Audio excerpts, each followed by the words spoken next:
Hello, good afternoon, and welcome to round number 3 of the NDR TBO Challenge 2020, today from Blackwood GP Reversed. Slight change in the commentary box for today. It's me and Eoin Harmon. Hi, Eoin. Hi, Pete, and welcome everybody to the broadcast. Today's racing comes from the oldest combination in Live for Speed in its reversed configuration. Today is round 3 of the championship, and there's a great race in prospect. We are, after today, halfway through the championship, which has seen 2 rounds so far. First at West Hill National, then South City Chicane Route. Last race was very entertaining, and today at Blackwood Grand Prix Reversed we hope for quite a lot of the same. We've got a packed grid as usual here for the NDR TBO Challenge, and let's talk a little bit about today's combination. Blackwood GP Reversed is 3.3 kilometres or 2.1 miles. We're using the cloudy afternoon weather, and we've got a little bit of low wind to throw things up in the air a little bit. We love to spice things up with a bit of wind. Qualification will kick off for 20 minutes at 3:30. Then we have the 16 lap sprint race at 4 o'clock, and the the feature race will start 45 minutes after that for 26 laps at 4:45. Tonight's race director, Jonathan Palmer, and in the commentary box, slight change of proceedings, myself and Eoin Harmon taking you through today's race. Another change for today is that the XRT has 1 extra % of air intake restriction, up from 2 to 3% due to the back straight. The balance of performance changed ever so slightly for this round, and we'll update you with the additional balance of performance ballast when we get going for qualifying in around about 6 minutes time. In the Drivers' Championship, Isaac Price leads the way with 948 points ahead of Pauli Peltikangas in P2. 84 points already separates Isaac from Pauli. Then it's Sean Lee with a very, very nice P3 there after a great race, Eoin, last time out, at South City. Nika Pantola is in P4, then it's Ayub El Hanouni P5, Daniel Balla and Yoni Kasilla P6 and 7, Oscar Hardwick and Carolus Motojutis in P8 and 9, Kaike Paroppo, David Godge and Jared Mead round out the top 12. Gabor's in P13, Bozidar Velanov in P15, Michael Malik P15, Jeremiah Sinella P16, Prajmek Vodoviarts P17, Andrea Raujo in P18, Magic in P19, Sandro Chanturia in P20, Vitautas Lagutskas, after it didn't go all his way last time out, or in round 1 really, down in P21. Yari Katila P22, Jeff and Jacob P23, and Katau Crawkin rounds out the top 24 in the Drivers' Championship. As we head over to the Teams' Championship, it's quite predictable at the front actually. Chad Esports lead the way by a whopping 219 points from Team Sidus. Then it's World Class Lions, Race Green Autosports, Born to Race, Air Attack Newsroom Racing, Energy Virtual Racing, Subaru Technica International, Magenta WRT and Last Lap Motorsports rounding out the top 10. Ford Rally Sport in P11, Angry Angus Racing in P12, Team Up Racing in P13, Master Race Car P14, Conquest Racing P15, Heroes of Racing, Piran Moto, Nayuka Factory and SM Racing, followed by Global Gaming Racing rounding out the top 20. Then we've got LCS Racing, RP Racing, Gum Garage and Okiest GG rounding out the top 24 teams in the TBO Challenge after round 2. Owen, you're a last minute sub in the box for this race, so need to bring you up to speed with what's happening.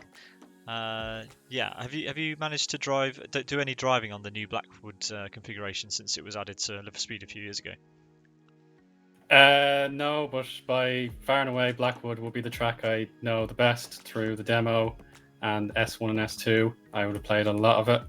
Didn't make me very good at it, mind you, but I still know the corners fairly well. But when you have to flip them in reverse, that's something I'm going to have to catch up on as I substitute for Thilo. Absolutely. Okay. For those of you just joining, we have a big announcement coming between race 1 and race 2. So spread the news, get everyone on board for that. Big announcement coming between the sprint and feature race in today's broadcast. Some exciting stuff to announce there. Yeah, and a special guest in the commentary box for that as well. So looking forward to that between race 1 and race 2. Interviews for today's stream will take place on the new Dimension Racing TeamSpeak server. All the drivers are here anyway, because they are sat in the voice control channel listening to Jonathan Palmer reading out the race briefings and things like that. So yeah, slight change to the normal proceedings here for round 3 of the TBO Challenge. 3 minutes to go before qualifying. We have the drivers out on track doing a little bit of last minute practice, a little bit of warm up before we get going for the start of the event. Qualifying's underway and we have drivers at the end of pit lane, Eoin. Yeah, a big queue should be forming any minute now.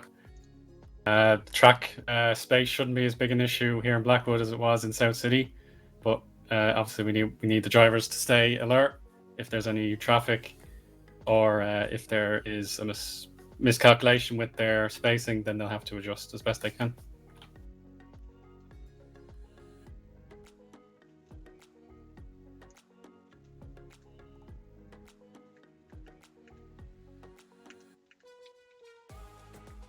And if my memory serves me correctly, Lucas Wilson has made it to the top of the queue again, so certainly hope to see him battle away for position.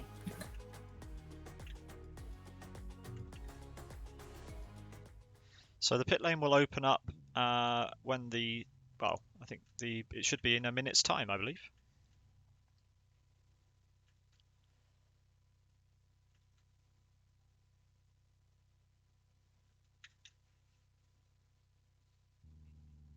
It looks like Chad Esports aren't competing in this round, Eoin, so not going to see Lagutskas or Isaac Price or Pavel Sina in round 3 today. So the top of the championship is all to play for, as the first car on the to leave pit lane again will be Gum Garage's Mr. Fetch.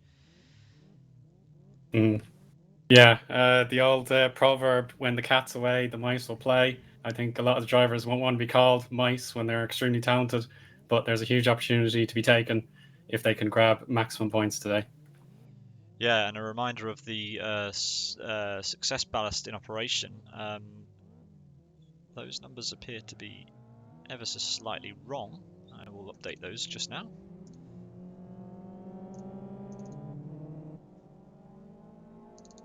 Out of the pits, we have Lucas Wilson taking the front. He will certainly want to improve on his performance. We heard from him after round 2. He had some regrets, and hopefully, as I said before, he'll have a good day and gain some positions if he can.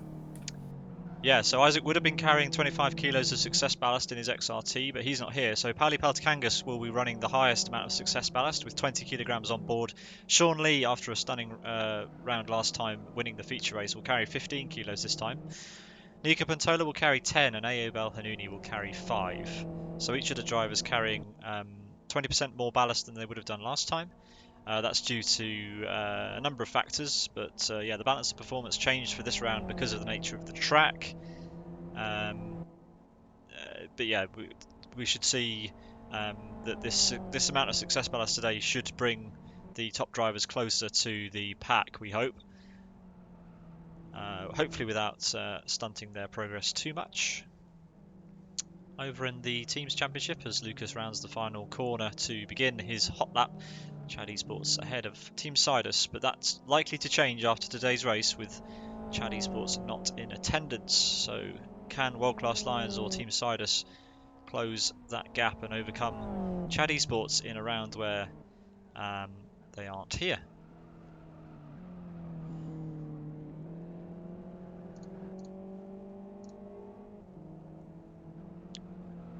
Mr. Fetch going quite wide, you have to say, through the first couple of corners.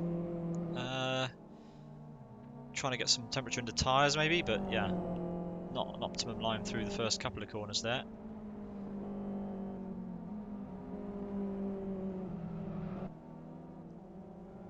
And now the tricky braking zone before the final corner, before the back straight. This is a really, really crucial part of the lap. If you botch your exit here, it's an awful long straight that you have to basically suffer for your error. Lots of places to gain down the back straight through drafting and other things. Yeah, well, I don't know how many of the team players will be on call today. It might just be a battle of wits to make sure you're on pole, and then whatever happens, happens.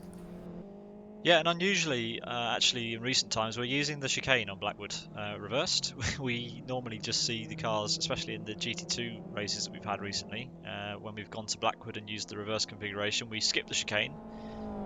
But we're using it today for the TBOs, which is great. And here come the first lap times of today's event. Jeremiah Sinella with the top time at the moment, Radek Lutski in P2 and Lucas Wilson P3. And it does look like Mr. Fetch is going for another lap, so he's got enough energy in the tyres, he thinks. So probably able to, thinks he can improve on his time of 1:29.57. His first split looks better than before. I can't be 100% certain on that, but I would be confident that he was in the 25s in his first run, so it's looking good.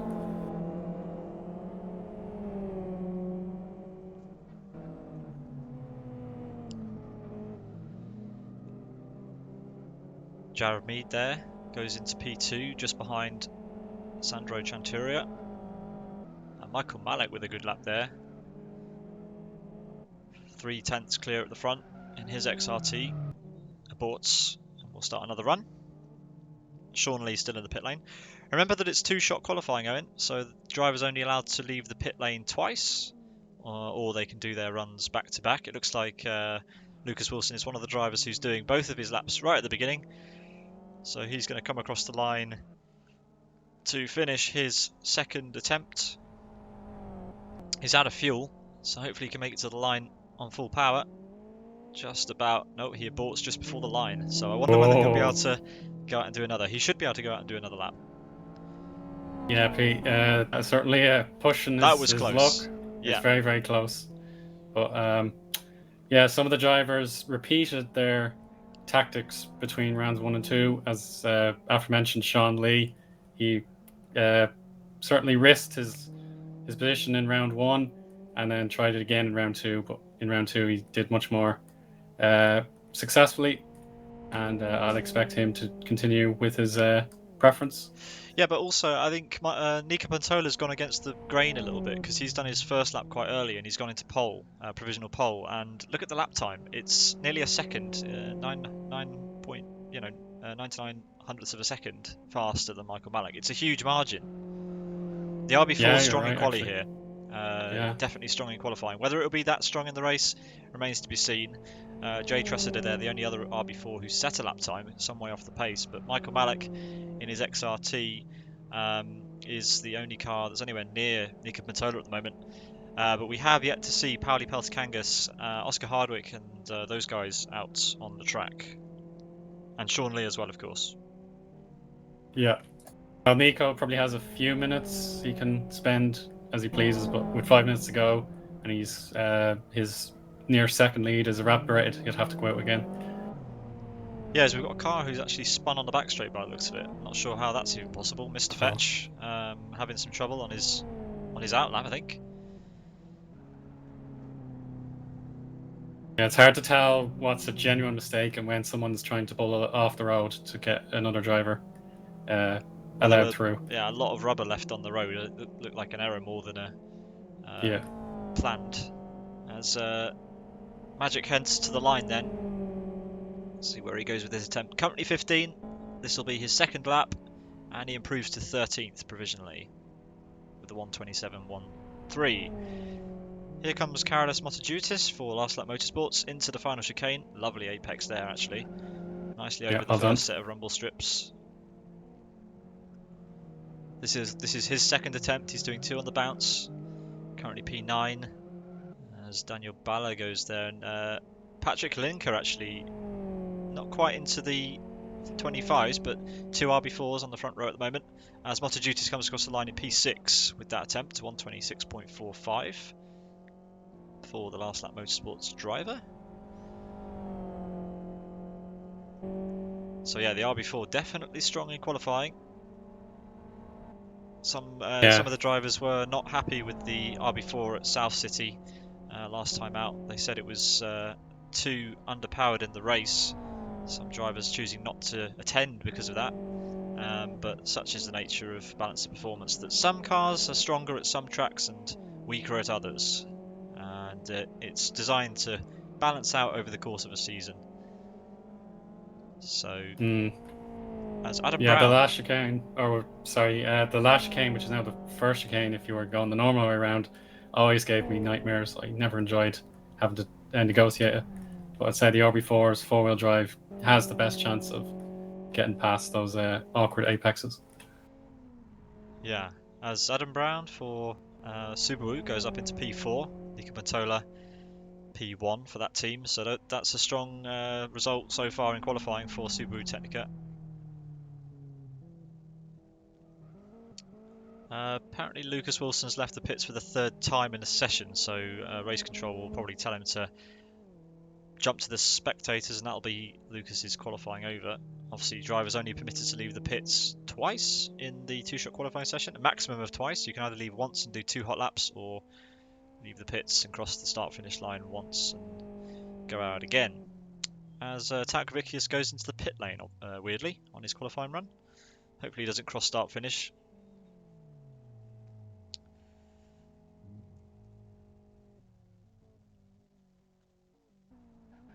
Oscar Hardwick's out on his outlap, Eoin.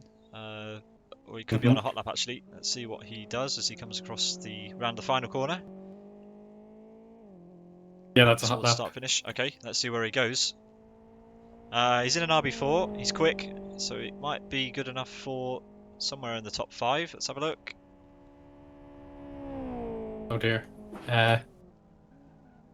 P7 currently with that. Oh, 7th. Okay, that's not so bad. I thought he was way further down. No, didn't see his name come up. Never mind. So he's going for 2 laps on the bounce. A little bit wide at turn 3. Won't matter too much. The RB4, plenty of grip and stuff out of the corner, but yeah, obviously missing apexes isn't ideal. Bit wide again. Gets over the curb nicely. Clips that tyre. Goes off onto the grass. So yeah, he'll have to abort and do another run. He's got 10 minutes, which is enough time. But yeah, only one more attempt for Oscar Hardwick to try and get up close to the other RB4s in the session. David Balla is building up for a lap. He's done 1 lap already. P25 with a 129.66. And this is his second out lap. And he'll be building up for his final attempt now. Nice yellow and orange XRT livery there. Out of the final corner he goes. We ride on board with him as he heads up towards start finish.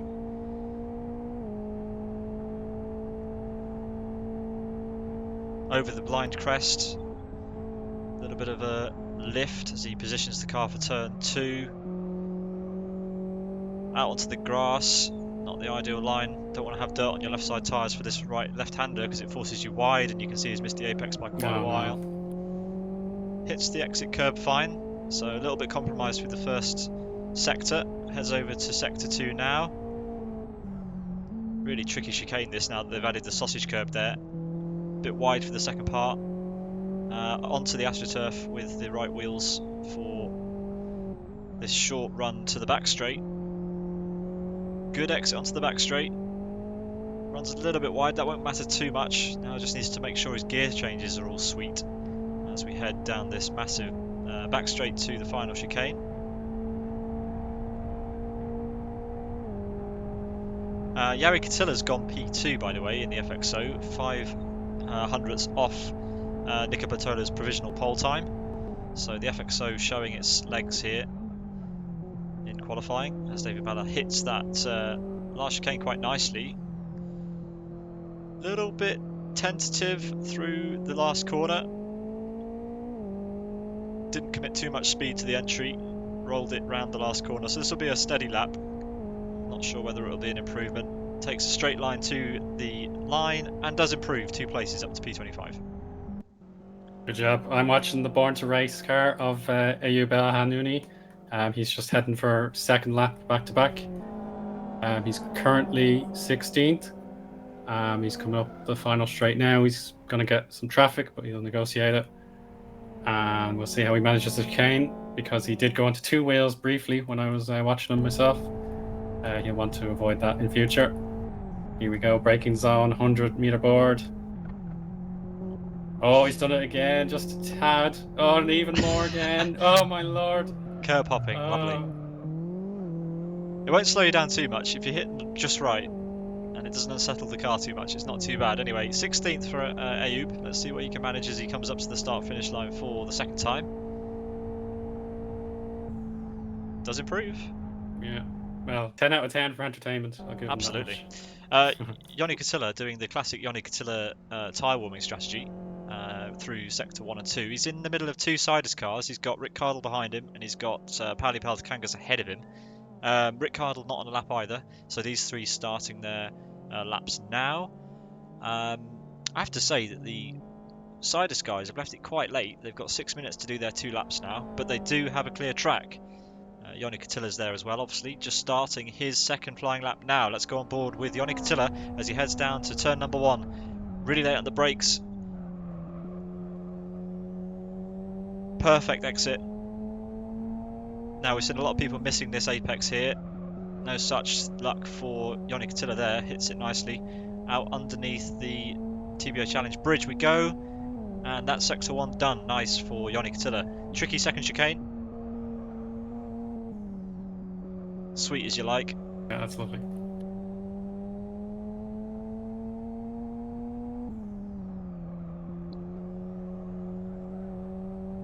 Great exit out onto the back straight. Now this is where the intake restrictor on the FXO will be hampering him a little bit. 6% of air intake restriction is quite a bit down this back straight. So the wind is behind him down the straight though, a little bit. It's maybe a bit of crosswind actually. So he won't be affected too much by the wind as he heads into the final chicane. Really late on the brakes, using a bit of engine braking down through the gears. Fully, flat out even before the final apex of the chicane for a little bit. Brakes hard for the final corner. Great exit. This will be a nice lap from Eoin Cottilla. He's still half a second off Nico, so let's see if he can improve. As Pauli Peltokangas does improve up to P2 with his lap. Eoin Cottilla up to pole position. What a lap there. 0.04 of a second clear of Nico Pantola. That's crazy tight margins there. Pauli Peltokangas, you have to say, with a great lap. Also, Rick Cardle with a good lap too. But yeah, these 2 Siders drivers get another attempt. I think Pauli's aborted, but Rick's still on a lap. Yeah, Sean Lee is about to submit a first time, but he's actually done even more curb bumping than Eoin, but he may still be able to put in a fast time heading into the final home stretch.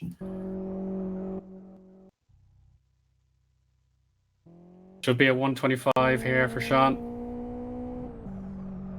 Oh, just about 125.9 as he spectates straight away. He should get one more go in time though. Yeah, Sean likes cutting it fine, doesn't he? He's gone P6 with that.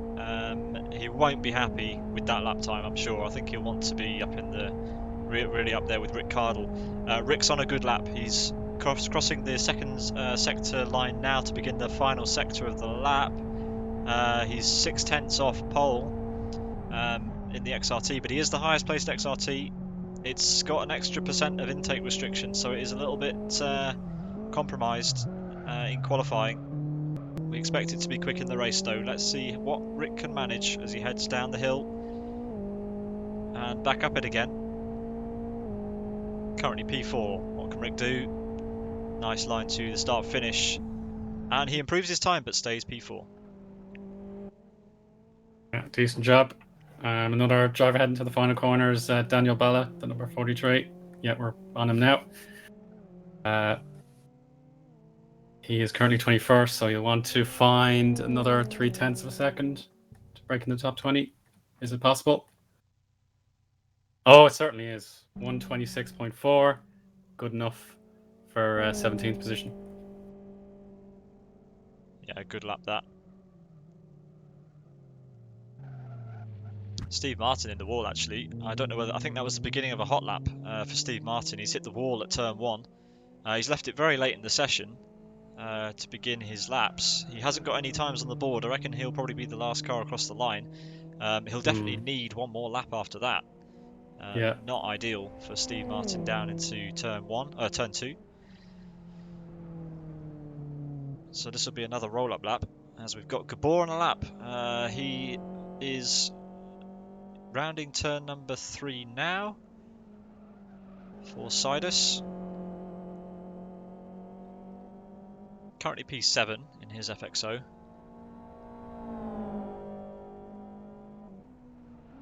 Just outside the 125s. Looks like quite a wild second chicane there, getting the arse of the car out quite a lot.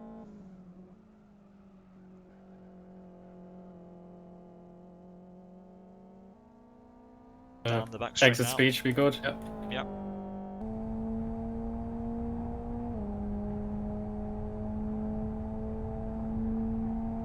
You can just hear the intake restrictor killing the horsepower in that car as it heads up the back straight.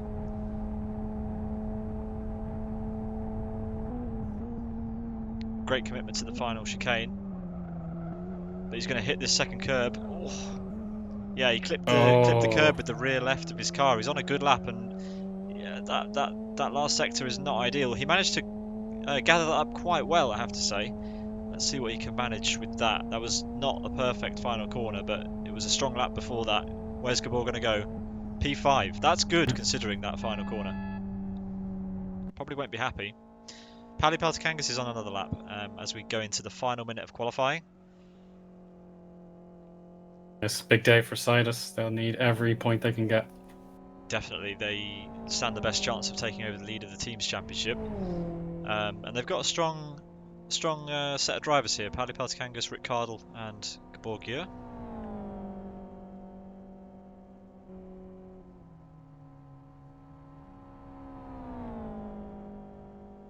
Into the final chicane. You can see how much the FXO loves to squirrel around in that braking zone. It's brilliant to watch as Pauli clobbers the curb. Somehow doesn't run it wide. Good final corner. Let's see what he can do as he comes across the line. He's aborted, so he wasn't happy with that. So P3 for Pauli Peltokangas will be all he can manage today. Michael Malek's come out the final corner. This is his second run. Currently P15 as the clock hits 0, and not an improvement. If I've been paying attention, I don't think Nico Pantola put in a second lap time. He must be happy. Jeff and Jacob comes around the final corner in his RB4. He's currently down in 23rd place. And let's see if he can improve and join the other RB4s. Good spread of lap times. The XRT a little bit off pace in qualifying though. Across the line comes Jeff in P16. Good improvement there. Solidly inside the top 20. Sean Lee then will be the final car across the line. As usual. I believe he made it onto a lap. Just. Let's see what he can get. Tilo reckons that in our ears that he's projected as a 25.3, which is good enough for P3 if he can manage it. It looked sweet. It looked like a really nice last sector, that.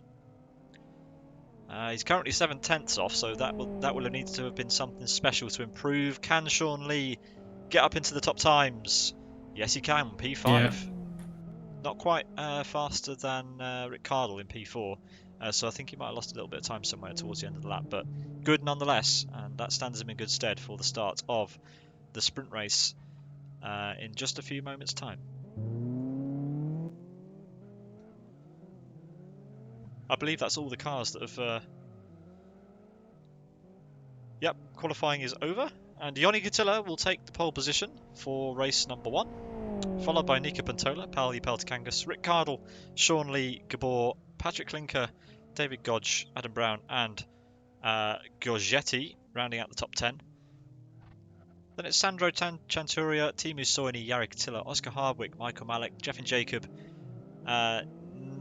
Nadanov, Daniel Balla, Carolus Motojutis, Jeremiah Sinella rounding out the top 20. Then we've got Abel Hanuni, Jurgen Weber, Jared Mead, Bozidar Velinov, Radek Lutsky, Fonseca, Magic, Tresida, Simon Astak-Vitius, and David Balla rounding out the top 30.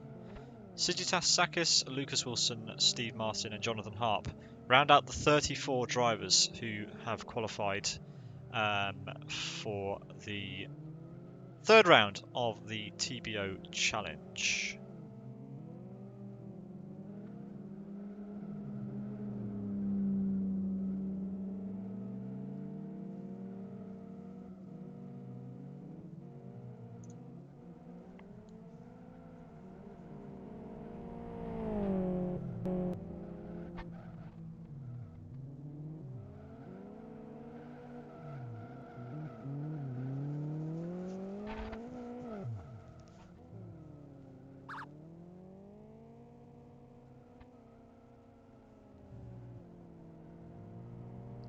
So around about 7 minutes until the beginning of race number 1.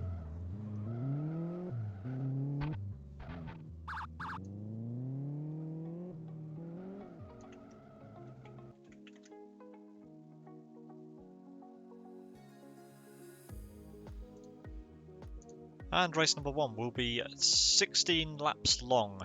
We expect that to last for around about half an hour, judging by the lap times. So a decent length, Eoin, but yeah, it's going to be difficult for those XRTs out there for sure to carve through the pack. They should get a decent start, but so will the RB4s at the front. But yeah, let's see how they cope with that extra % of intake restriction. Yeah, what do we reckon for the start? It's a really tricky uphill grid, and then a tricky downhill left and right for turns 1 and 2. Some thrills and spills potentially. Yeah, indeed. The RB4 factor. Nico Patola, I would expect to get the best getaway to lead into turns 1 and 2. Gotch as well has a chance. Or sorry, that's Brown, I beg your pardon. I'd say he has a chance as well. But there's just going to be so much competition to lead into turn 1 and not a lot of space due to the hilly nature. Then by the 5th turn, we should know roughly who's going to lead after the first lap. Absolutely right. So let's quickly run down the order in the Teams Championship ahead of this round. The driver standings first. Isaac Price leading ahead of Pauli Peltikangas and Sean Lee. Nika Patola and Abel Hunini round out P5. Daniel Balla, Yoni Katila, Oscar Hardwick, Carolus Motojutis and Kaike Parappa round out the top 10. David Godge and Jared Mead round out the top 12. So Yoni Katila there got the bonus point for getting the pole time, so that will boost his tally by a point. Then it's Gabor in P13, Bozidar Velinov P14, Michael Malik P15, Jeremiah Stanella P16. Prejmek, Vidoviarts, Andrea Raujo, Magic, Sandro Chanturia round out the top 20. Vitatas Gutskas, Yari Katila, Jeff and Jacob, and Katal Krorkin round out the top 24 drivers. Over to the team standings once again. Chad Esports look like they're going to lose that championship lead after this round, as they are not here. Team Sidus and World Class Lines will be battling out to take over that top position. But yeah, like you said before, Owen, Sidus are well placed to be the team to do that today. Race Green there in P4, Born to Race P5. Then it's Air Attack, Energy Virtual Racing, Subaru Magenta, and Last Lap Motorsports rounding out the top 10. Ford Rally Esports and Angry Angus Racing the top 12. 4 minutes to go before the start of qualifying. Before the start of the sprint race. And it's all to play for.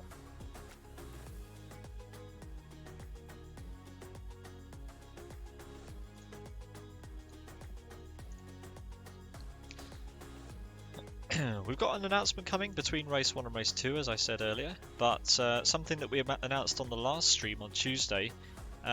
was the MRC BF1 League, which is going to be starting on Sunday the 22nd of November for 5 rounds. That'll be streamed live and in full by us at Sim Broadcasts, and that's being organised by MRC. So if you're interested in signing up for that, then sign-ups are open on the LFS forum at that link. So if you fancy doing some F1 racing in LFS for 5 rounds, then that is definitely the series for you.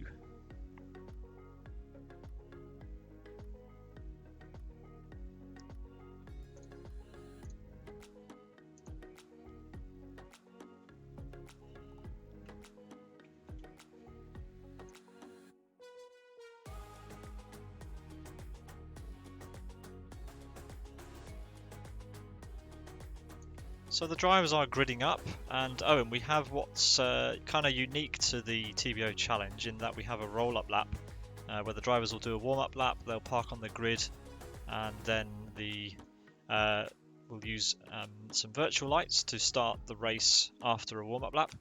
There was some confusion at South City last time out where some drivers were missed their start line, and we had to do an aborted start and another roll-up lap. And the race length was reduced as a result. Hopefully people remember what side of the grid they should be starting on for today. True.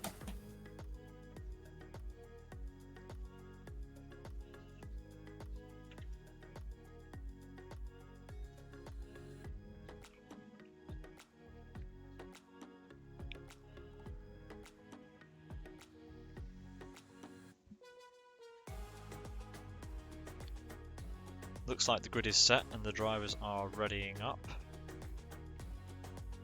And it looks like we're going to get 32 of the 34 drivers who qualified. Yeah, it looks to be about 32 qualifiers. Plus or minus 1, if I remember. It was 34 who qualified, so 34, we'll see how pardon. many of those actually joined the grid.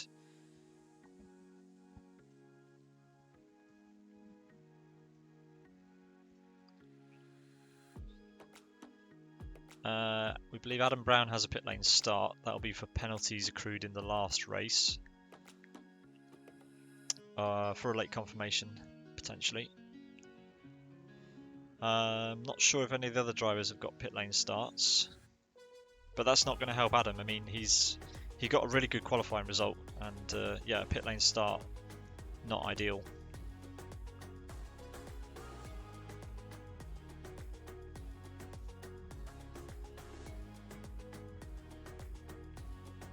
Just waiting for the last few drivers to join the grid and ready up for the start of race 1.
Lucas Wilson did leave the pit lane one lap too many times, so he has been demoted a place for that. So he'll start 1 off the back for race 1. Race 2, obviously, Eoin with a partially reversed grid. Yeah, should get him another chance in race 2. If he can gain as many places as he needs to. He wasn't happy with his performance last time out, but but hopefully, I guess he's hoping for a better run today. Indeed. All 34 drivers now on the grid. The driver's briefing is just finishing, and the race should be underway any moment now.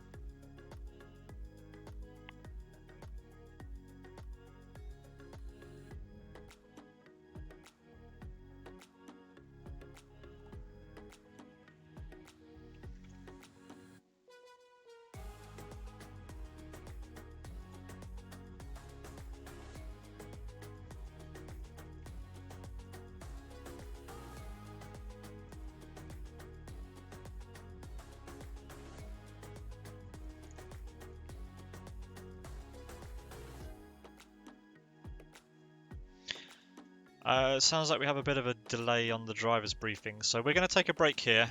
We apologise for that, but we'll be back just as soon as the driver's briefing has been finished and all the drivers have listened to that. So yeah, stay tuned. We'll be back in just a few moments' time.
Welcome back. Seems like the driver's briefing has just about finished, and we're waiting for one driver to ready up, and we'll be going for the beginning of the roll-up lap and the start of the 16-lap sprint race here for round 3 of the NDR TBO Challenge 2020. Here we go, Eoin. Yeah, best of luck to everybody today.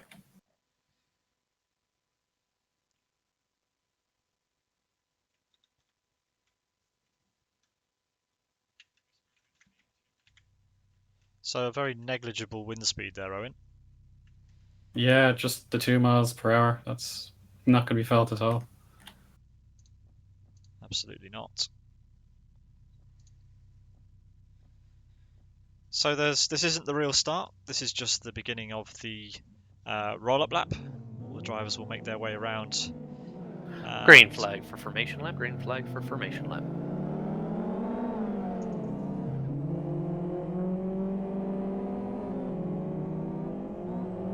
As per tradition, Nico Pantola has another message on his number plate on the Subaru at the front row. It's Adam, please. Yeah, Adam with that pit lane start. So yeah, Rick Cardle and Sean Lee, the XRTs, promoted up to P4 and 5 after Adam's RB4 that qualified very well. drops down the order. Eoin Catilla doing aggressive tyre warming.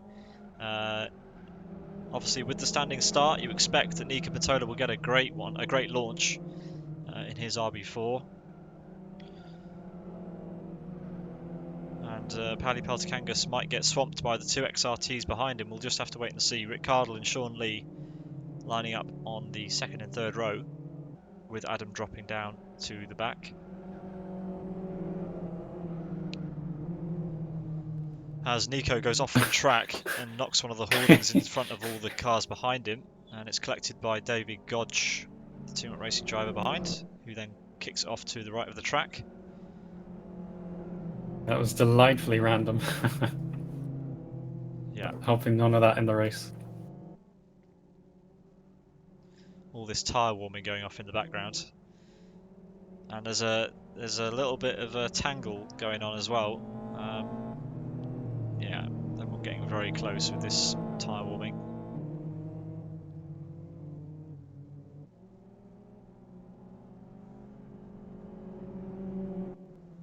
Eoin Catilla's at the final corner.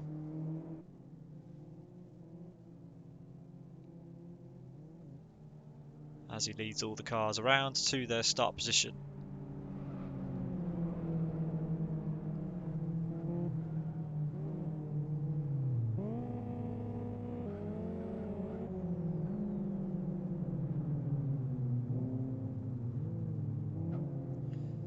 It's a good amount of cars, isn't it? Great to see so many drivers attending this series. Yeah, we've kept above. You've kept above the 30 mark for each of our events. Pauli Peltikangas with a bit of an angled start. He's really pointing his car towards the left-hand side, towards Nika Pantola's RB4, in fact. As the track, one of the course cars, Jonathan Prevost, making sure everybody's lined up, and so we can get going for the start of this race. Should be Jonathan Harp in the final grid slot. Yeah, he's just rolling up to his position now. Yeah, that should be it. Yeah. And good, everybody made it into their start positions.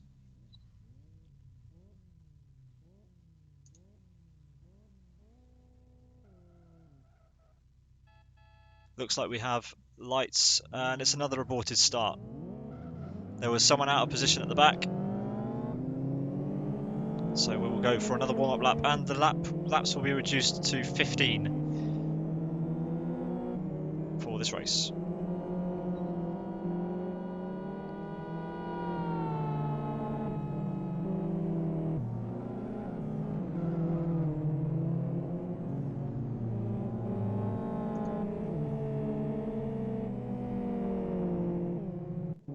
So Eoin Catilla can do another lap of tyre warming if he wants. He's not doing any at the moment. Clearly happy with the amount of weaving he was doing on his outlap, Eoin. Yeah, indeed, Pete. Some of the other drivers down the back will definitely want to try some warming again, though.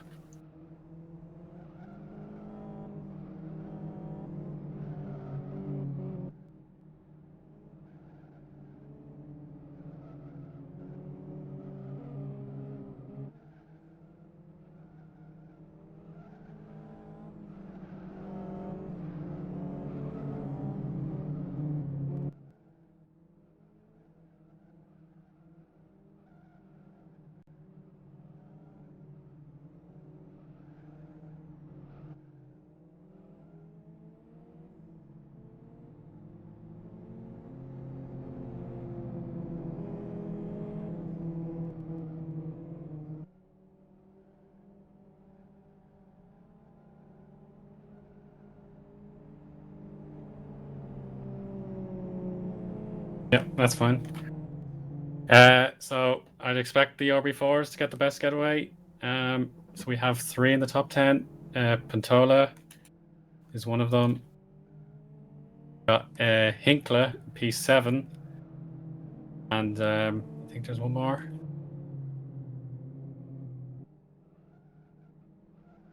No, Sweeney, or number 31, just in 11th place there. So keep an eye out for those drivers. they have the best chance of a getaway.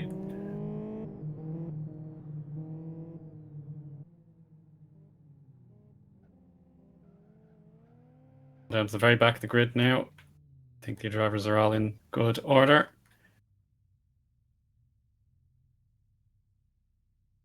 Yeah, so it was Brown, of course. Yeah, Brown has pit lane start, so any chance of a good getaway for him is irrelevant. He'll certainly gain a few positions in that Subaru.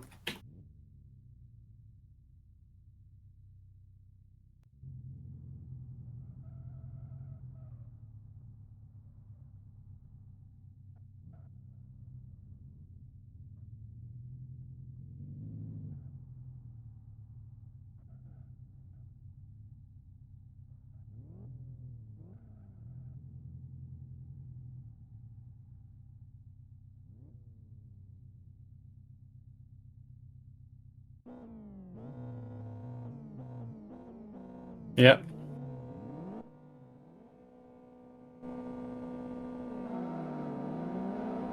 There we go. Premature getaway from Gior, I'd say, because he stopped before he went too far. He could avoid punishment. Here we go down to the first tail. Yeah.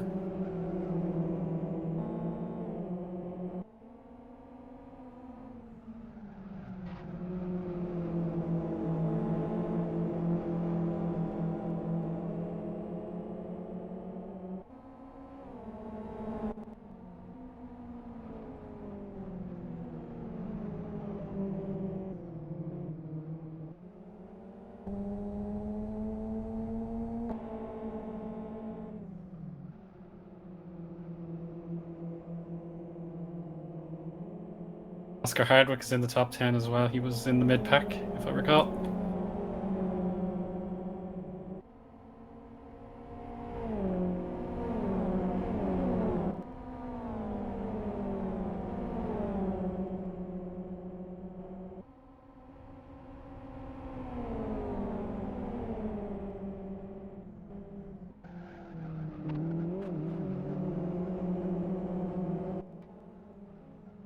Oh no, we got chaos at the back. Yeah, we've chaos at the back.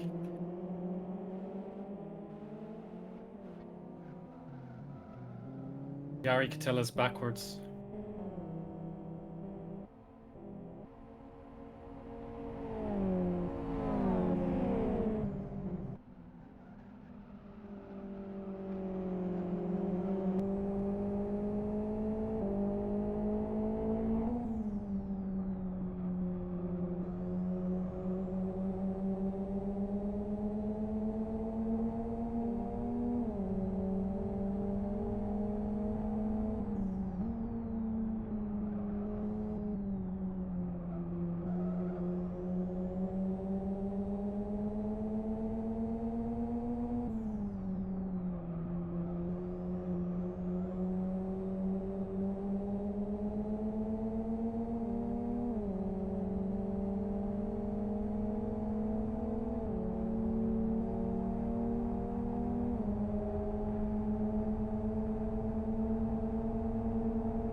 Very nice.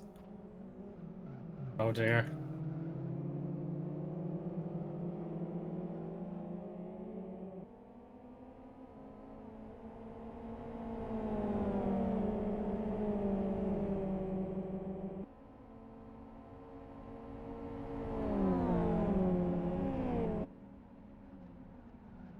Oh, and Brown has gone wide at the final turn, and all his gains have been taken away now. Back to second last.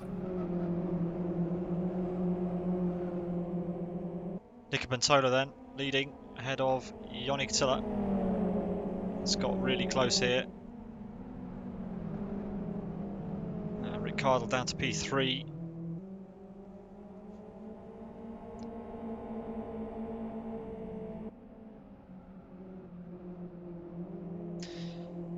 Eoin Tiller then trying to make use of the slipstream once again up the back straight. Right behind, tucks into the rear of Nicky Bentola, pulls out the slipstream. That FXO is so strong up the back straight.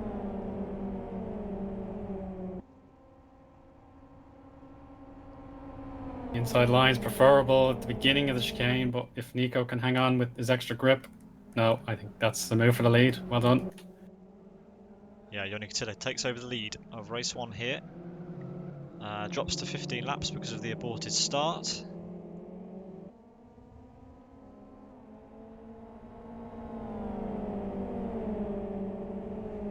And up across start finish we go. Eoin Attila takes over the lead, and with it, well, Patrick Kalinka with the fastest lap actually in his RB4.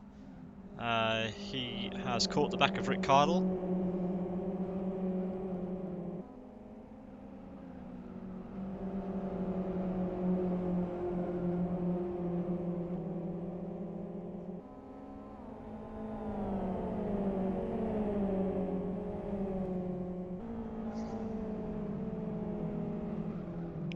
Sean Lee making good gains. He's still in P5.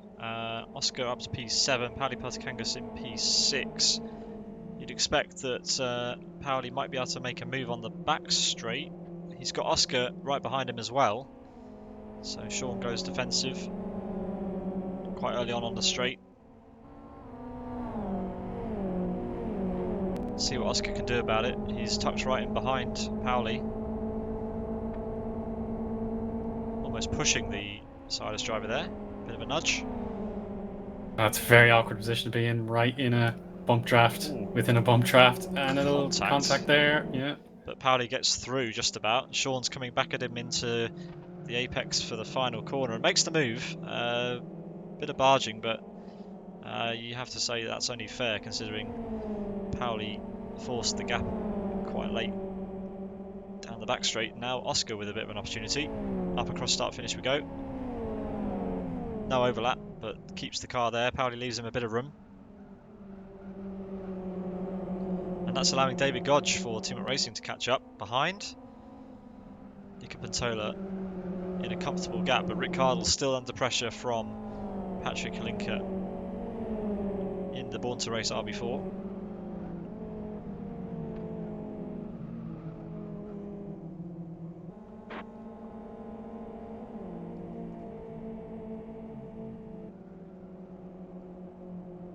And there looks to be a position change for 8th place. Chanturia overtakes Gotch into the 5th corner, heading into the back straight.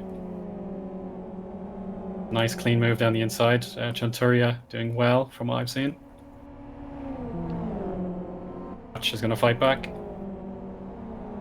Yeah, and Gabor left in the smoke there as the XRT of David Godge pulls out the slipstream of Chanturia. Gabor's going to try and make the move. There's contact. And there's a move up ahead, actually, between Oscar and Pauli. Oh, Very Oscar. side by side, like riding up on 2 wheels there over the curb. And he makes the move, but yeah, a little bit angsty. Chanturia then trying to line up David Godge again up the back straight, up the home straight. Pauli down to P7.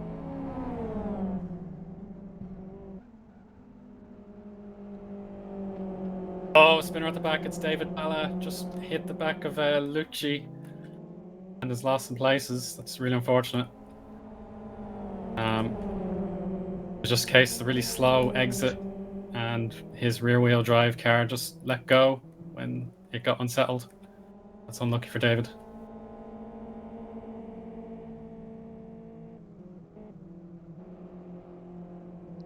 Jarek Attila leading on lap 6 ahead of Nico Pantola, Rick Cardle, Patrick Kalinka, and then this battle with Sean Lee, Oscar Hardwick and Pauli Peltokangas. These 3 have got a bit of a breakaway from the cars behind. David Godge leads a train with Chanturia in there. Gorgetti now lining up Jeff and Jacob, who appears to have picked up some damage on the left side of that RB4. Not sure where he got that from. It's quite a lot of damage, actually. Yeah, that's a mystery, unfortunately. The sort of earlier chaos at the chicane, I didn't exactly spot everyone involved.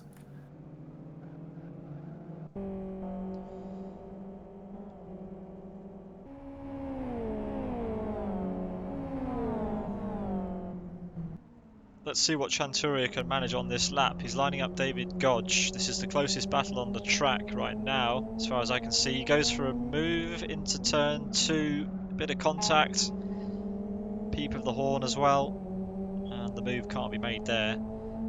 Surely not. Yeah, so into sector 2 we go. His best chance will be to line him up on the back straight, you'd think, as Godge runs quite wide. Chanturia trying the move before the back straight, that's risky. That's his favourite overtaking spot. He's been using it to best effect. Yeah, he's made it stick, and he's gapped made a little bit of a gap to Godge, and that's allowed Pauli Peltikangas to get through. Yeah, and Daniel Ballard now at the back of that train.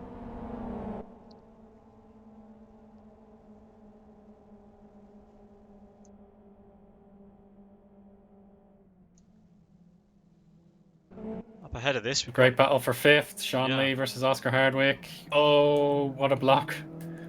yeah, Oscar And that allows positioning his car on the left. Peltikangas, into P6.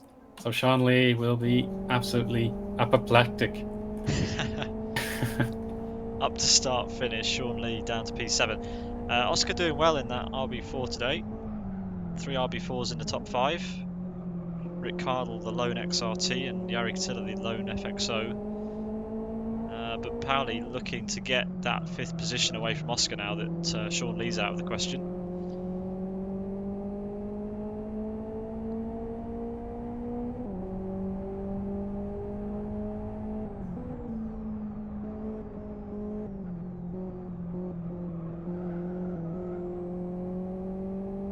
One car to keep an eye out on, despite being outside the top 20, is of course Brown in the number 64 Subaru.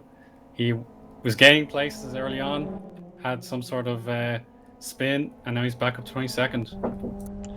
Chanturia is running well in P8. He's gapped Gabor a little bit. Gabor not in the slipstream. David Godge neither. But Daniel Balla and Karolis Motojutis behind in the XRTs. Looking hungry. You have to say, Nico Pantola is keeping Ioni Katila honest here. The gap hasn't come down or gone up much. There's definitely still threat there for Ioni Katila. Nico driving very strongly in the RB4 right now. And Rick Cardle is still there in P3.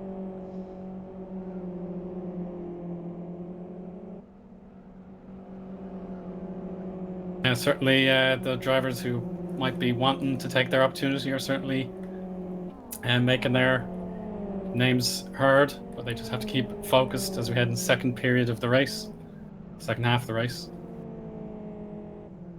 Second period, felt like I was back at school there, Eoin.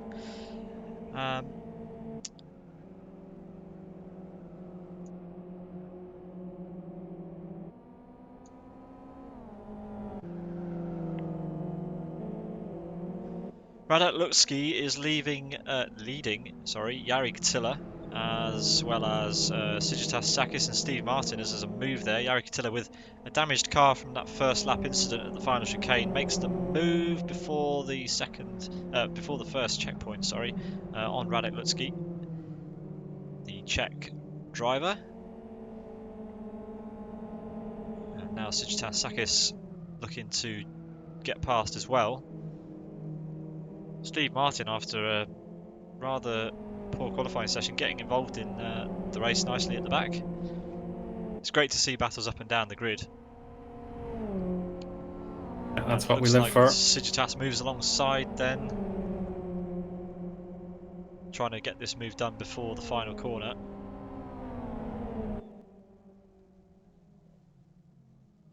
Tries it around the outside. Decisions. Of the first apex. Contact.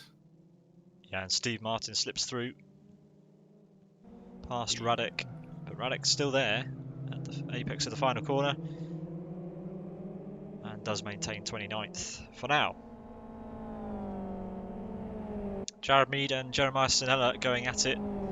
Jeremiah Sinella with what can only be described as the opposite amount of damage that Jared Mead has, so I think there's been some contact between those two potentially. And again there, Jeremiah's going for the move before the back straight. Lots of drivers liking that opportunity. I'm not sure quite why. I mean, it worked for Chanturia, but definitely hasn't worked out there for Zanella. As Jared Mead gets back ahead, goes to the right-hand side, makes Jeremiah Zanella do the hard work. Will Jared defend the inside? He's allowed to move one more time before he defends. He doesn't defend the inside, and that allows Zanella to slip it up. Jared cuts goes the wide. corner. Yeah, just save The grace grass. there. And that's Jürgen Weber for Heroes of Racing coming through in the background. So Jared losing out on 2 positions because of that. I'm surprised he didn't defend the inside coming up to the chicane, but there we go. Clearly felt as though he was more comfortable defending around the outside into the chicane. And yeah, Jürgen Weber making up a place there as well. It's pressure on again for Jared with another Ford Rally Esport car behind. Yeah, this On time the neck and neck. Yeah. The Ford Rally Sport cars aren't looking too fresh, are they?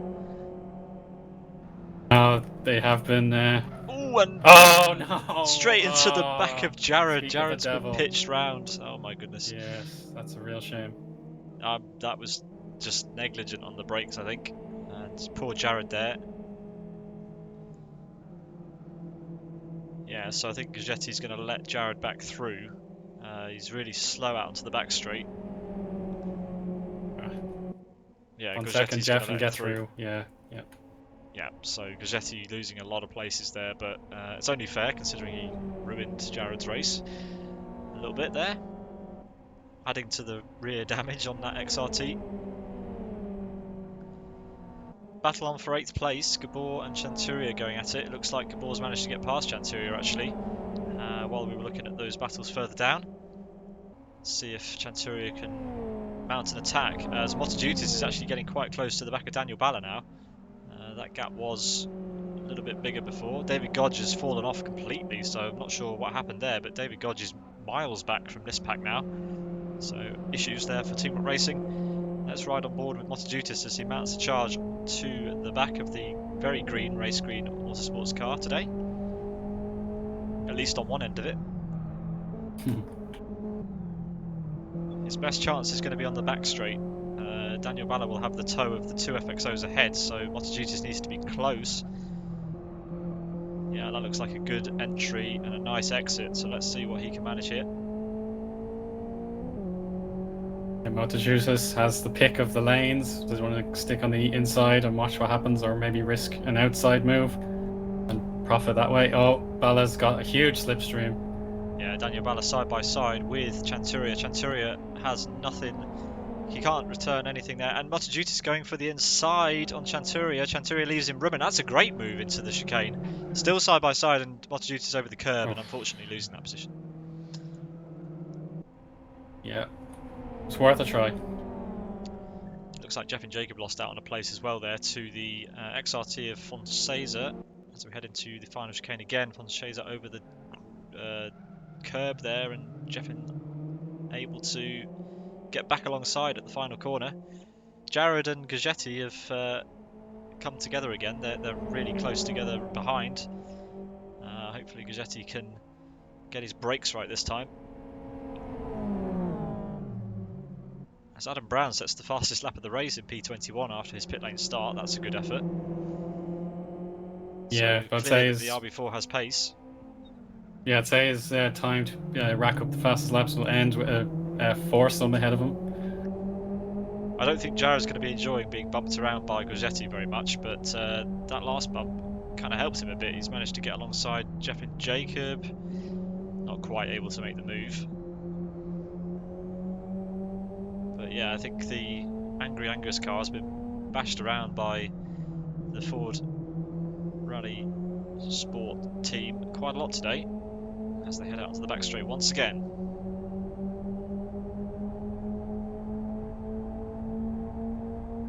Yeah, Gorsetti pulls on the outside again, sticks to the middle.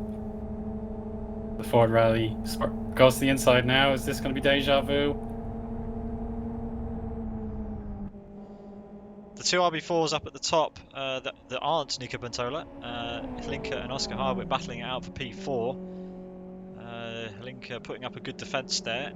That's allowing Pali Kangas to get involved in this battle as well. But yeah, the Born to Race driver leading the MWR car. WRT, in fact.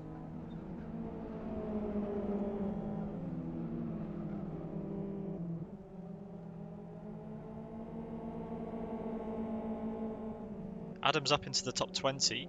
He's got past Jared as well now.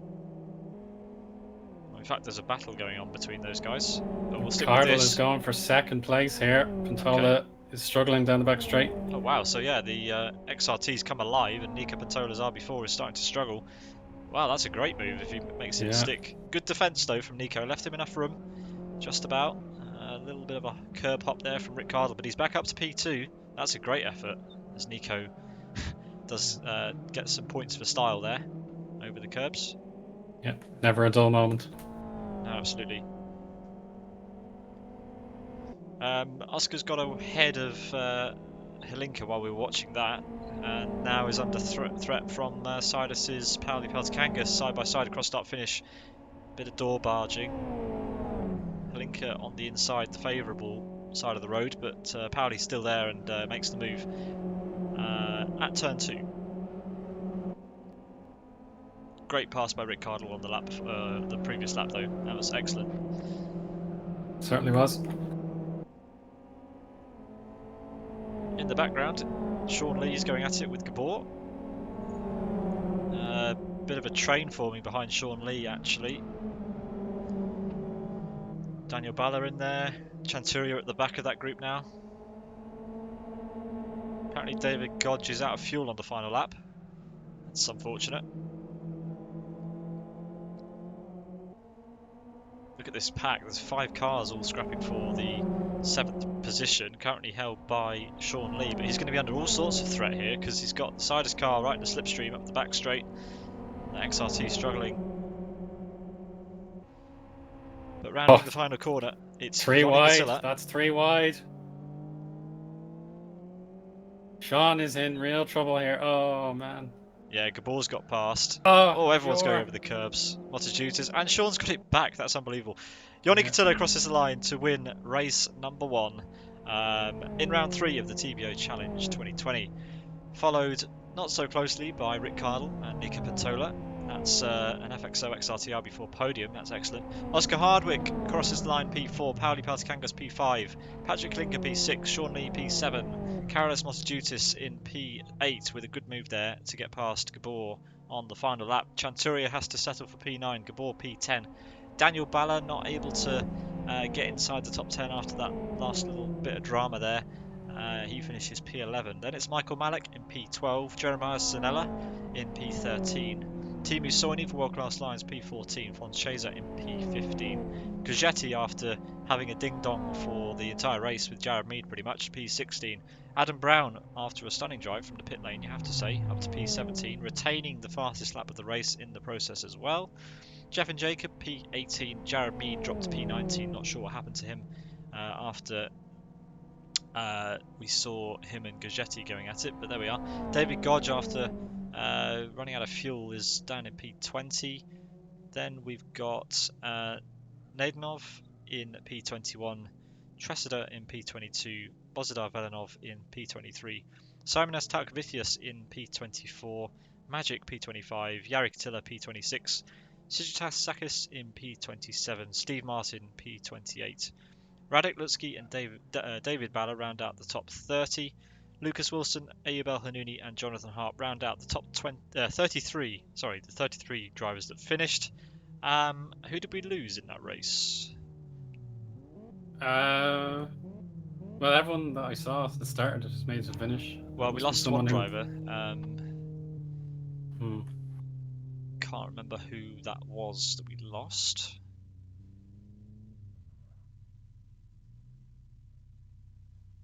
But anyway, so the time is almost upon us for an announcement.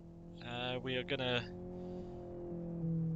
waiting for someone to come and join us in the commentary box for that.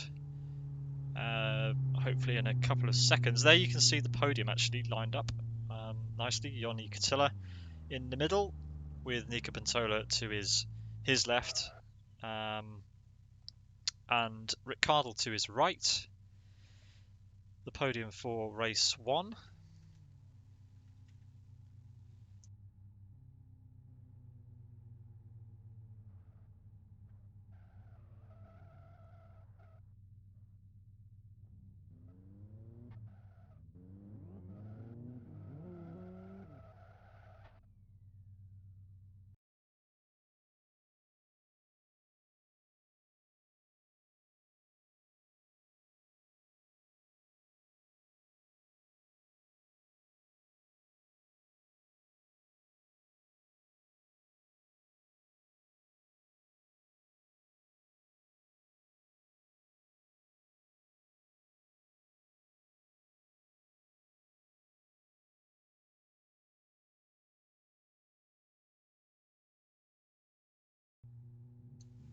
So we're going to play a little clip, and then we'll be joined by our special guest to talk us through what we just announced. So here we go.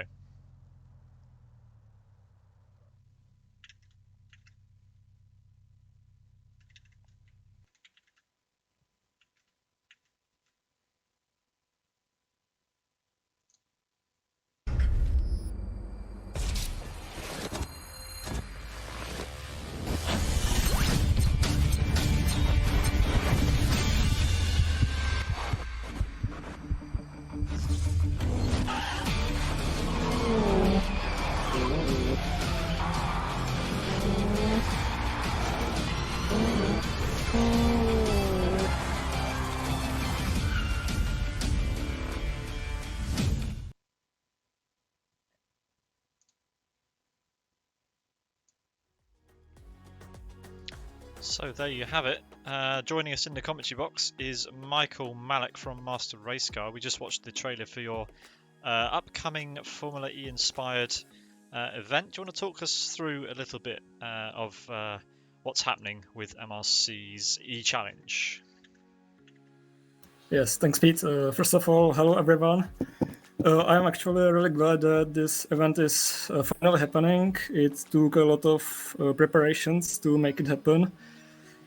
Some of the guys in the Left 4 Speed community know that I'm a big fan of Formula E, not necessarily because it's electric, but because of the race format, which I find exciting.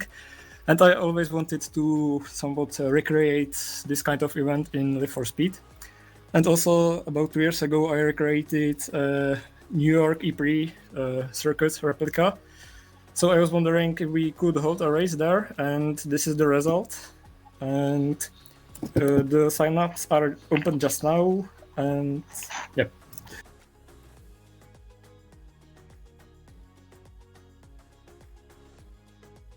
Thanks for that, Michael. Yeah, we caught just a glimpse of the track in the trailer that you made for us, and the resemblance is uncanny, we have to say, to the New York E-Prix track. It looks fantastic.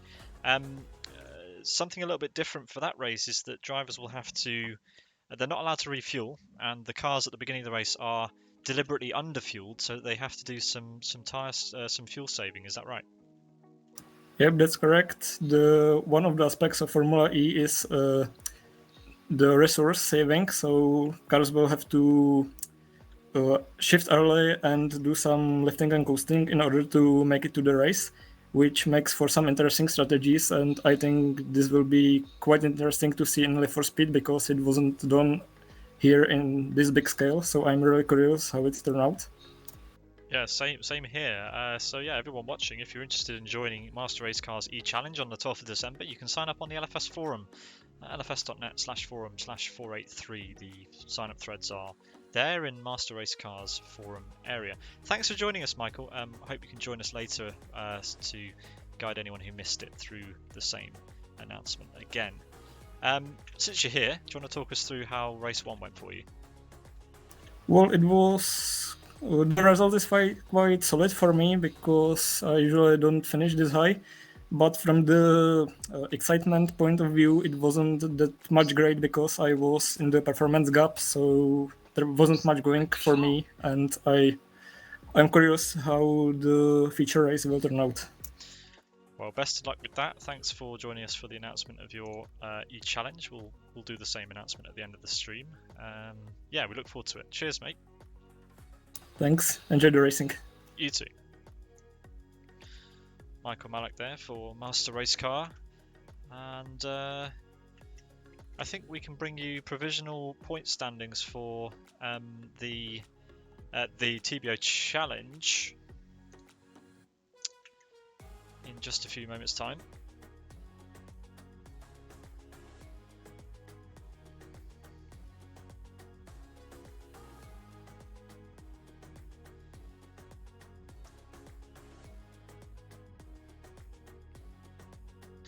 So, updated driver standings provisionally after the feature race puts Pauli Peltikangas in the lead, followed by Sean Lee, and Isaac Price drops to third. Nika Patola P4, Yoni Katila P5, Oscar Hardwick P6, Daniel Balla P7, Abel Hanouni P8, Carolus Motojutis P9, and Gabor moves to P10. We'll bring you the full top 20 before the start of the feature race, which the drivers are readying up for right now. We expect that to start in around about 2 minutes time. Same format, the drivers will go around for a warm-up lap. They'll line up on the grid, hopefully in the right spot this time, and we'll get going for the start of that race very shortly. It looks like Motojutis will be on pole, followed by Sean Lee, Patrick Linker, Pauli Peltikangas, Oscar Hardwick, Nika Patola, and Yoni Katila starting down in P7 or 8. P8, I think. Yes, P8. So the top 8 were reversed.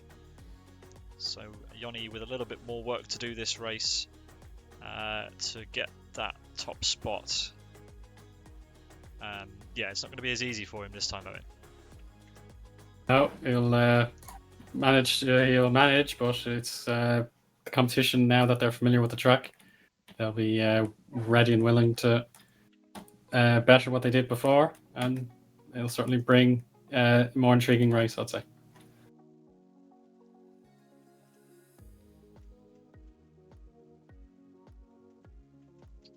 I think so.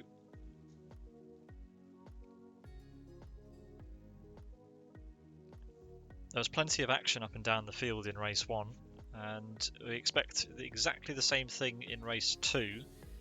Sean Lee in his XRT starts in P2. That's going to be important for him off the line, but he has Carolus Motojutis for company because those two in the XRTs have Patrick Linker in the Born to Race RB4 starting P3 behind them.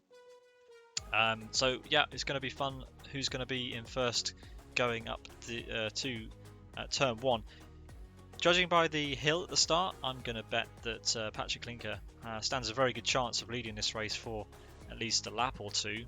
Pauli Peltikangas likely to drop down behind Oscar Hardwick, Nika Patola, possibly even Rick Cardle at the start. So we know that Pauli's not had the best starts so far this season, mainly because of the FXO actually, but at the beginning of I think it was a feature race last time out at South City, it appeared as though he completely missed the start, really, because he dropped down behind a couple of FXOs, if I'm not mistaken. He did manage to recover some points, some places in the race, and unfortunately had that last lap contact with Sean Lee, which dropped him down to 3rd place at the end of the feature race. Moments away here from the start of race 2.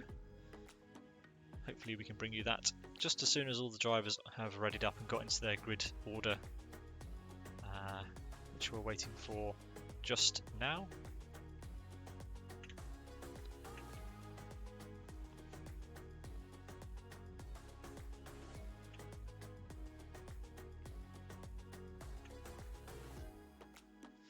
The driver we lost from the last race, Eoin, was Heroes of Racing's Jürgen Weber, who we saw making up a couple of places towards the back of the field. So not sure why he dropped out. He is in this race starting second to last. Jonathan Harp starting at the back. Yeah, Elhan Nuni was the only one I saw that needed to make a pit stop for damage. So he'd be just ahead of that pair. Wishing for a clean race this time.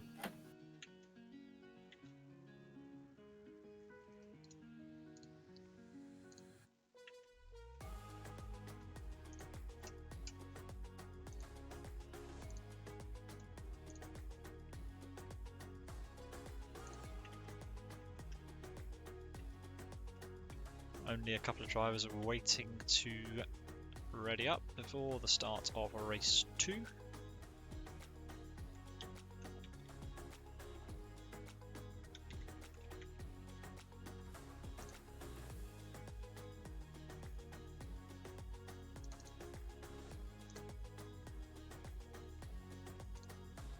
And there we have the provisional driver standings after the first race.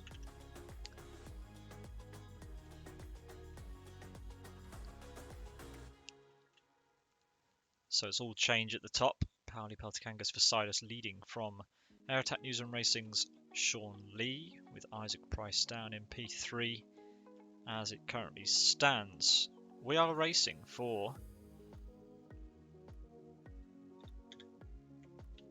the feature race. Let's get this show on the road. Yep, bring it on.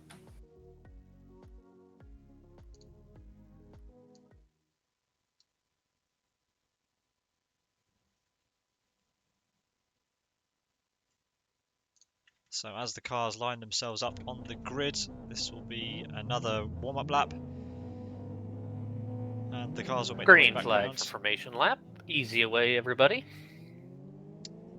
Race director there, Jonathan Palmer, telling everyone to be careful this time as we head away on the formation lap. I wonder how many of the drivers A will actually reminder pay to all attention to drivers, that. if your grid position is an odd number, you're on the right-hand side of the grid. If you're on an even position, you're on the left side. Yeah, then we need a plurality for the grid formation. It can't be 99% people getting it right and 1% getting it wrong. It has to be everybody.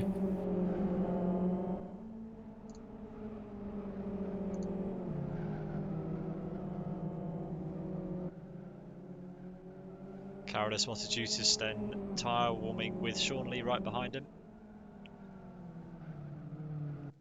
as the cars make their way onto the back straight. Let's get this race underway first time. This time, please, folks. I think Patrick Linker stands the best chance of getting into the first position before turn 2, Owen. I think Yeah, he's 100% agree, Pete. Yeah. Yeah, definitely best placed. And Eoin Catilla, the winner from the sprint race, down in P8 currently, doing his customary aggressive tyre warming. He's got Sandro Chanturia for company behind him. Sandro Chanturia is really strong. I'm not sure what happened to him in the last race, but he was battling with the FXOs and RB4s ahead of him, but didn't quite manage to get into the top 8 for the reverse. He was quite unlucky. He could have profited quite well out of that, and if he'd have finished a place higher. But anyway, expect to see him and Eoin Catilla battling hard. Montejudis pulls up into his grid spot, and all the cars behind now filing into order. Some cars just entering the final chicane. Jonathan Harp here will be the last car to roll into position on the grid.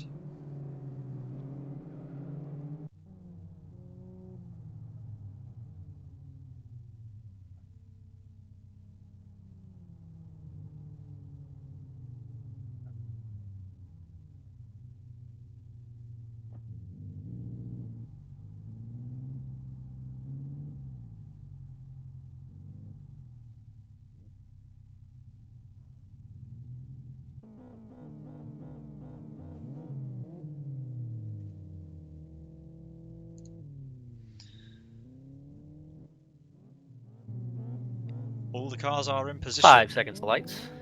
We have lights on screen.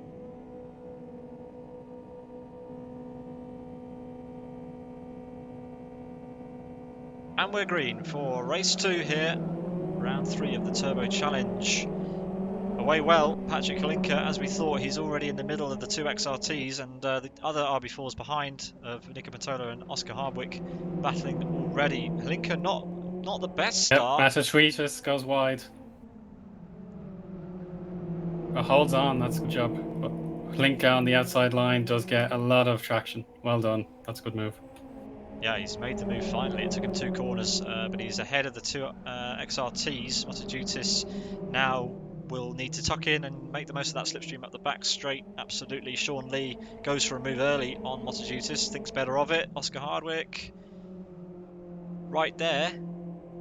Oh, we've got spinners at the back. Steve Martin and one of the Ballas are wide just before the 5th turn. Sider's teammates on the back straight close together. We've got 3 wide, 3 wide. Yeah, in David the back Balla, nose. he was doing well in the first race. Now he's dead last. That's unfortunate. Hopefully, it's a long race. He could hopefully recover from there as one of the course cars there right at the back. Halinka maintains P1 into the final chicane, but someone who doesn't maintain a position is... Oh, sorry, I thought Sean had been overtaken, but no, he's maintained P3 for now. He's under pressure, though, from Oscar Hardwick. Sean gets a bit of a slide on, goes defensive up the hill. Oscar Got a with a nose Ford ahead. versus Subaru battle in the very midfield. Brown goes to Dice. Yeah, I think he's okay. Sean back to maintains the front. P3, yeah, into turn 2, and Nico Pantola lining up Oscar Hardwick now. Great stuff at the front.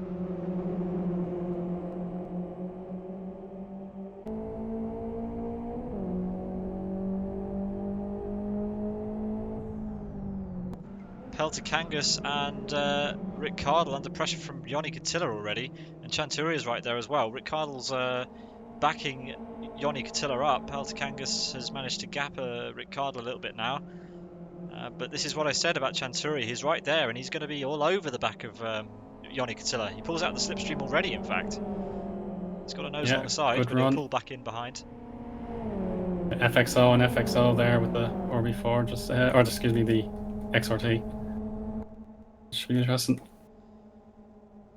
Yeah, Chanturia is going to make it 3 wide. This is going to be tricky into the braking zone. No, he thinks better of it. Files in behind Yoni, behind Rick, and Yoni does make the move. Yoni makes the place up on Rick Cardle. Yoni up to P7 as we round the final corner to start lap number 3. Nico Pantola in his 4-wheel drive RB4 off on the grass as Oscar Hardwick's made it round Sean Lee for P3, Eoin. Yeah. He wasn't at his best in the first race, but I suppose his qualifying wasn't what he would have wanted it to be. And at the front, it's getting close between Halinka, who's at the fastest lap. Motojutis is right there. Sean doing his level best to keep up with Oscar, but that RB4 definitely has legs at this early stage.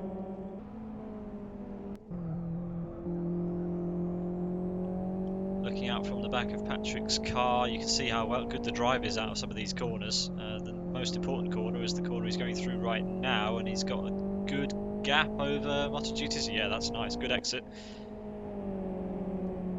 Sean's going to be under all sorts of pressure from Nico Pantola. Nico already alongside. And yeah, Pauli Peltikangas right behind as well. Watching this battle on board with Pauli Peltikangas. Using Nico's slipstream effectively there. Nico makes the move on Sean, but Pauli not able to follow through just yet. Sends it. That's a good move if he can make it stick. Bit of contact with Nico ahead, but Sean losing out on 2 positions there, and almost 3 as Yoni Katilla's already alongside him. That's not what I expected. I'm just looking in the battles for about 15th down to 25th. There's just a gaggle of cars trying to find the room, heading into the final hairpin. Oh. So I think they've gotten through it safely. Well done there from Katilla. Yeah, Sean tried to do the defensive around the outside. It didn't quite work. I thought it was looking quite good. But yeah, Sean down to P7. Motojutis, the highest placed XRT at the moment. Sean just not able to get it together. He's just a bit unlucky with his positioning onto the back straight. And Rick Cardle's right there now. Someone else not able to really make much ground at the start was Chanturia. After all of my hyping before. Yeah, that's true, Pete, but he's got a nice healthy gap ahead of Gior. So I'd say he can do whatever he likes for the moment. Sean goes to the outside line, trying to break the toe of the cars behind, but Chanturia is making a move on Rick Cardle. Those two are going to be side by side probably by the time we arrive at the final corner. Chanturia on the outside, brakes slightly before and falls in behind Rick Cardle.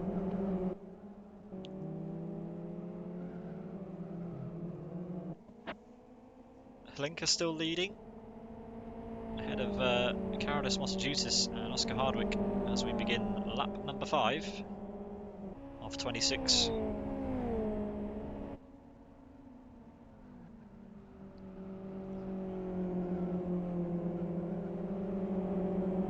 Adam's down to P23, Eoin, so something's happened. Yeah. Just I don't know what. I didn't get to spot that. Gabor sets the fastest lap. We believe that Adam may have been spun around the turn 4 area at some point.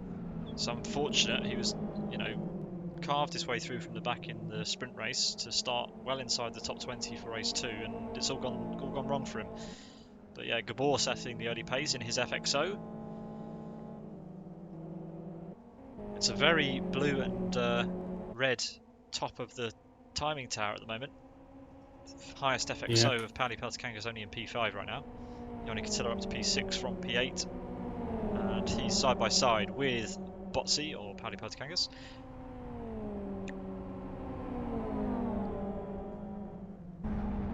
Makes the move, great move there in the slipstream down to the final chicane. And he's already up the rear end of those two RB4s ahead. Yeah, now Yanni's gonna mean business here. He's 2 RB4s to deal with in order to get the podium place. Might get one of them in the first turn, maybe just a little too deep on the outside. Will he lunge into the inside? No. Good defense from Oscar Hardwick. Eoin Katila takes the fastest lap thanks to the slipstream from Pauli Peltokangas down the back straight. He looks poised to be able to carve through this pack fairly quickly, but Hlinka and Mosajutis are still doing quite a consistent pace ahead. And there's still 4 cars between Eoin and P1 as he runs into the back of Oscar again. And Pauli thinks about going around the outside, but it was blocked a little bit there.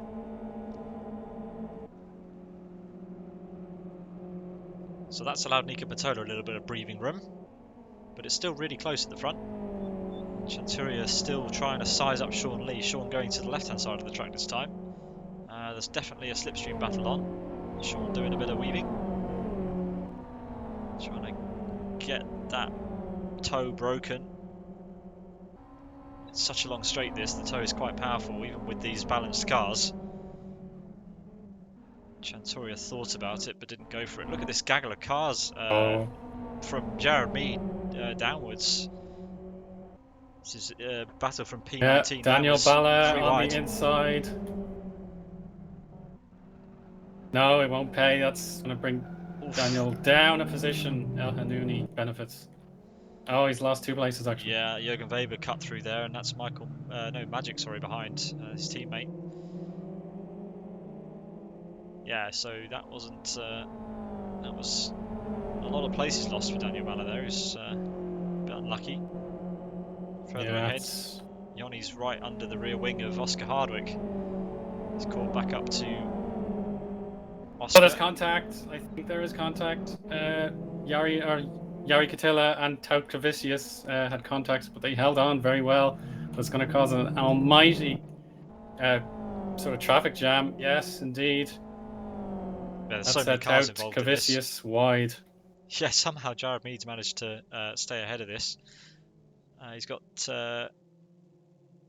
Jürgen Weber in the FXO there as well. Ayoub El Hanouni in the XRT just behind. This is a huge train of cars.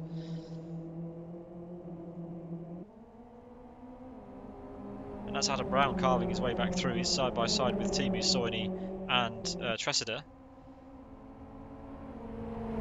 Indeed. But he's going to stick on the inside, hopefully. Tressider stays patient, no need to lunge. Getting close up at the front too, Eoin. Yeah. Nika Pantola definitely catching up to the back of Motojutis, who appears now to be maybe being hindered a little bit by Hlinka.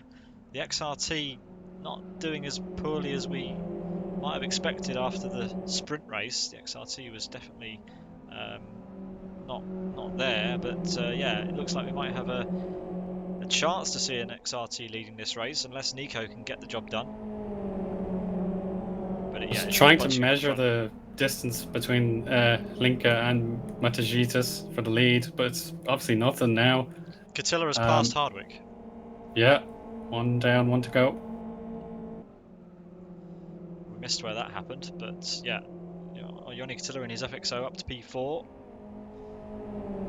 And Motojutis looking like he's going to take over the lead of this race temporarily as Hlinka goes defensive. Side by side as we head up to the third sector then. Change for the lead here in round 3. Motojutis well ahead before the braking zone. That's the car's length necessary to pick whatever lane you want. Good job.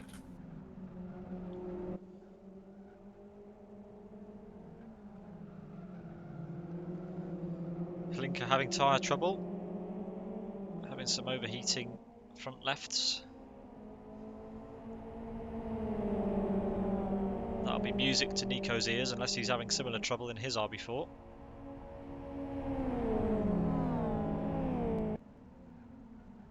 And yeah, all Motojutis now needs to do is focus forward and let the RB4 squabble behind while they are caught by Ioni Catilla in the gold, blue and red FXO there.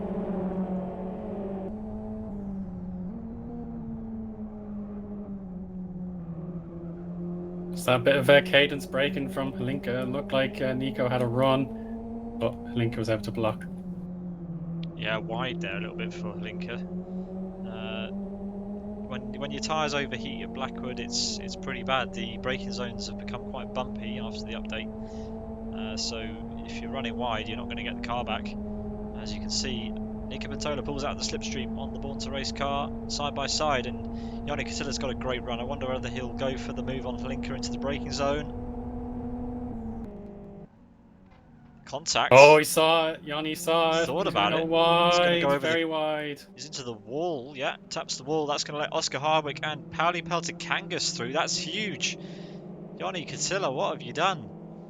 A little bit desperate there. He didn't need to go for that move. He's lost a gob of time. So That's a shame. That's a shame. Pauli will be loving that. But yeah, Pauli needs to get past Oscar. There's a roadblock of RB4s ahead of him. And Motojutis is going to be breathing a sigh of relief to see that Ioni Catilla has dropped down the order. That's given him some more time.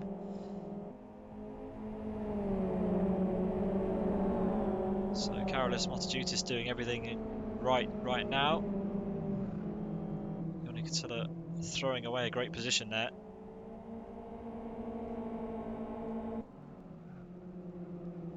But I do wonder whether Nico could take over the lead. Hlinka's struggling, definitely. Oscar's now caught up to him. Pauli is tucked under Oscar's rear wing still. That's been the story for a while.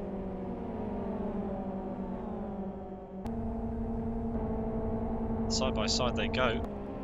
Can Pauli get the job done into the braking zone? Brakes later, a lot later in fact. Carries a lot of speed in there. And he's made the move. There's an FXO back in P4. Smartly done. Nice work there from the Finn. And the day just gets worse for Adam Brown. He's been given a stop-go penalty for avoidable contact. And that was on the very first lap. Alright, so we were wondering why he dropped down. I guess it's because he caused an accident rather than being caught in an accident. Nico's got a good run here. He's definitely on pace. Motojutis is struggling, or the RB4 is just stronger at this stage of the race. That gap has come down to nothing in the last 2 corners.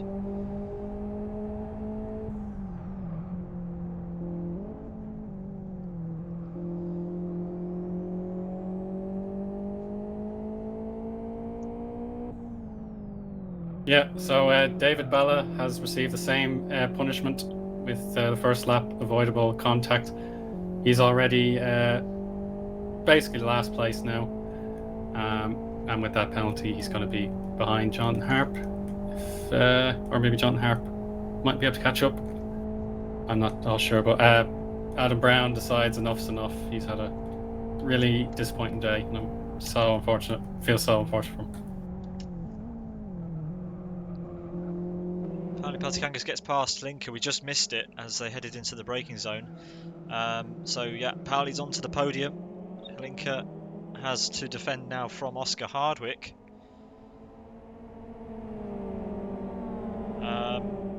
Motojutis has held on for another lap, but it doesn't look like his days are numbered at this point. Nico looking very strong. Oh, onto the Astro there for the race leader. It's almost a matter of time, as you say, Pete. Eoin Katilla's now looking at this battle of RB4s ahead of him and thinking, oh no, not again. Got to get past these RB4s again.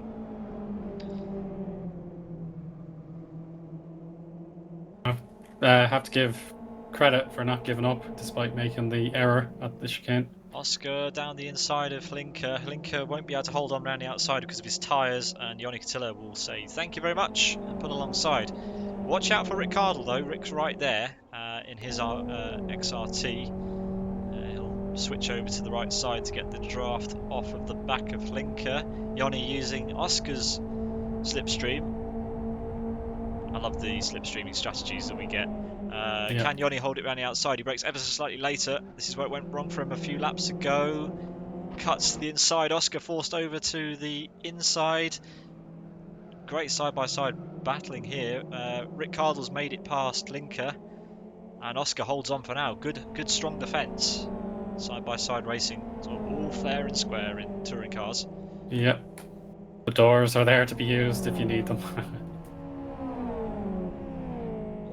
He's gone for the dive. Again. He's gone for the dive. Oh, Rick Cardle pushed into the back of Oscar and it unsettled him just when Oscar needed the full traction of that RB4 to try and come back at Eoin, and Rick's opportunistic dive again doesn't pay off. Eoin Katilla has to defend once again from Oscar Hardwick here. The battle at the front's getting close, but we're going to stick with this for the moment. It looks like Eoin's through and clear. Yeah, that was an outrageous but very, very brave dive into the first turn. Side by side for the lead. Nika Bentola on the left-hand side of Motojutis, and Pauli Peltikangas is going to be right there. It might even be a three-way battle by the time we arrive at the chicane. It's probably a bit too far for Pauli, but Motojutis definitely under threat.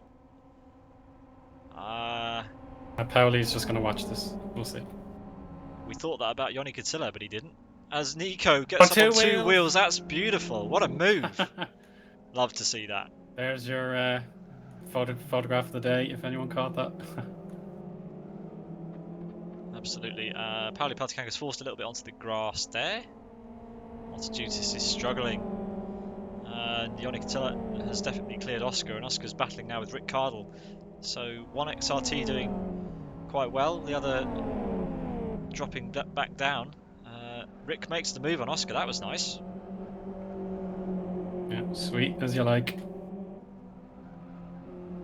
So while Nico clears off into the distance, Pauli Peltikangas needs to get past the Last Lap Motorsports car ahead of him.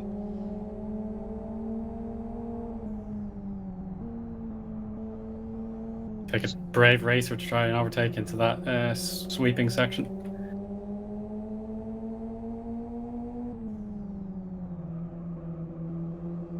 Just passed over halfway through this race. Nika Bentola leads in his RB4 ahead of Motojutis and Pauli Peltikangas, who we ride on board with right now.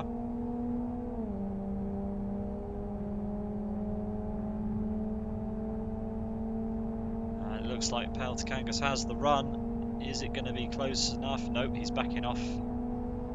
Or is he going to go for a late move? Thinks better of it.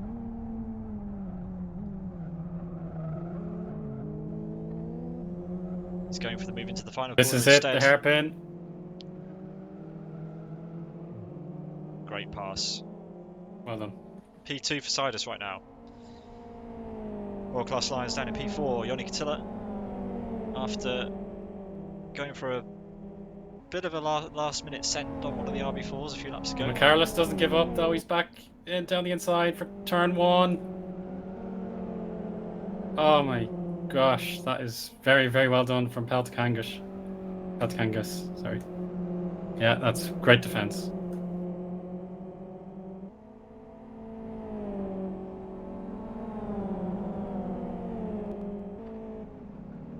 And the defense carries into the sweeping section. Yeah, Now Montejusis has one Yanni more is chance. right behind.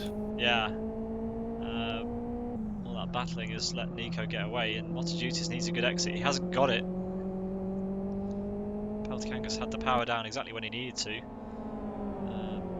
think the gap to Yoni is still a bit big. I don't think the LLM car will be under threat this lap. Rick has also dropped back a bit from Yoni, but he's still there or thereabouts. Pentola's lead is 1.79 seconds. That is as big as I've seen all day.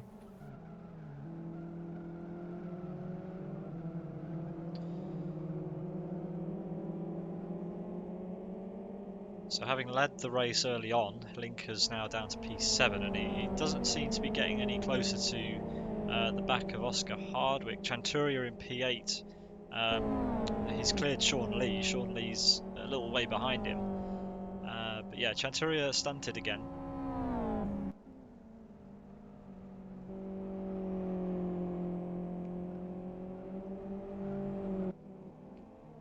We're hearing that all the cars behind Linker are having tyre trouble here. Blackwood is tricky. Really hard to set the car up for Blackwood. It likes to eat the tyres. Not helped, of course, by the bumpy braking zones. The space between the top 6 is quite big from Palinka, as you said, and then there are a few more gaggles of cars in between, but the drivers should have more space than they did in South City. But the odds of a safety car or a virtual safety car look very bleak if you're begging for one of those to help save your rubber. Yeah, I thought Yoni Katila might have a run on Montejutis there, but Montejutis got a good exit, and the slipstream wasn't powerful enough for the FXO, but is Montejutis going to lose another place in the final corner? It looks like it's going to be the case. Yep, he left the inside open, and Yoni Katila said thank you very much, and he moves up into the podium position once again, but Montejutis might fancy a defence around the outside.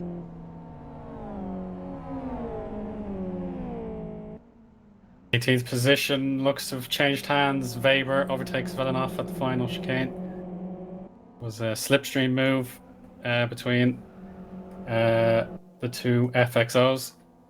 Weber now looks very strong with the track all to himself. Sidus now have their mirrors full of World Class Lions car, as Ricciardo's going for a move on Montejutis. Montejutis is having a shocker of a lap. Yeah, that's another position lost. Ricciardo up to P4 with that, and Oscar Hardwick looks well placed to try and make a move on Montejutis, who goes onto the grass, almost loses the car. 3 positions on 1 lap, it looks like. But let's see how the back straight pans out for Oscar Hardwick. Yeah, the XRT just has the legs, doesn't it, on the back straight? You can see he's just drawing ahead. Oscar. Yeah, what about the braking zone? Yeah, all good. Oscar thinking about the inside line again. Montejutis leaves it open, and Oscar says thank you very much, and that's it. That's how easy it is. If you have the position into the final corner. The XR2 will have the legs on the straight though. When he was the race leader, he did hold this outside line, heading downhill to the left, and then smack on the brakes to the right, and it looks like he's paid off. That's a good defence. Having lost the position on the straight, he does the move around the outside on the RB4.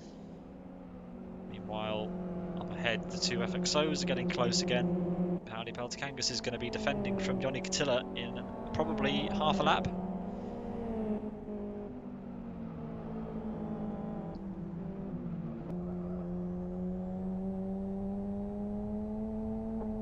Yeah, there's going to be a slipstream battle there, and any mistakes will be exploited by Cardle. Yeah, Ioni Catilla is very good on the corner entry and exit, but Pauli leaving it quite late to get on the power. It takes a later apex to get a better run onto the back straight. It's what he needs to do, because as soon as Ioni gets that toe, it's game over for him. Ioni's really strong in the middle sector. Jeremiah Sanella with a 10-second stop and go penalty for an unsafe rejoin. He's battling with Nadenov here. So Zanella will be in the pit lane to serve a 10-second stop and go at some point. Within 3 laps, I believe, unless they have longer to serve it. But I think it's 3 laps. Yeah, if you're down a position, you may as well just take it, this opportunity. And I saw blue flags out for Puntola, but Jonathan Harp decides he's going to pit the car to make sure there's no stress of getting out of the way. So relief, I have to say. We don't want the back markers struggling to let people through, or any other mishaps that could happen. I think this could be the end of Pauli Peltokangas' reign in P2. Ioni Catilla is looking feisty and also very close out of the final set of sweepers. Gugetti with a penalty for avoidable contact. And David Godge as well. So the stewards are busy during this race. Obviously live stewarding here for NDR in the TBO Challenge. And here comes Ioni Catilla. Gotch doesn't like the summary and decides to leave the race. Catilla into P2. Great move there. Simple slipstream overtake. Ioni just stronger at this stage of the race than Pauli Peltokangas. And yeah, Nico's going to start to sweat again. Very much so, but maybe Pauli has the championship on his mind. If he loses one position, that's not the end of the world. Mottejutis side by side again. Mottejutis probably will have this position because he's on the outside in his favoured line into turn 1. But Oscar... We've got Nadenov in the gravel apparently. Yeah, he's rejoining at the chicane. Mottejutis maintains P5 for now. Rick Cardle's all on his own. Ahead. Great battle between the XRT and RB4 here. Certainly.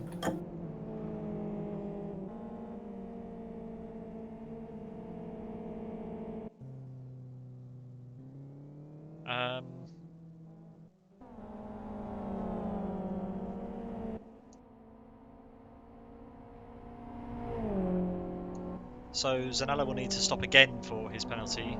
He didn't stop for long enough.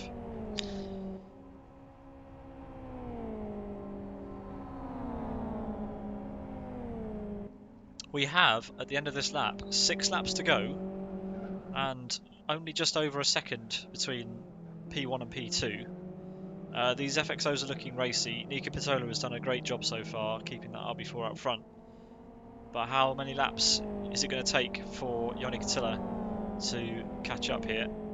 As we've got Jonathan Harp in the pits, serving a penalty. Oh, sorry, refueling, not serving a penalty. Pintola's lead is 1.82. It hasn't changed much since I complimented him on his big lead from a few laps ago. So the clock counts down. 6 to go for Nika Pintola, who leads for Subaru Technica International. His teammate Adam Brown aborting his race earlier. We'll update you on the gap, but I'm sure you'll be able to see it coming down or going up on the stream.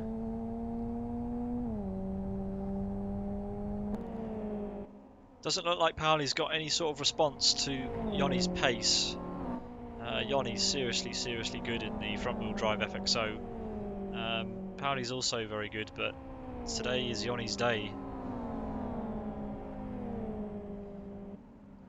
When Ioni's having a good day, Ioni's having a very good day.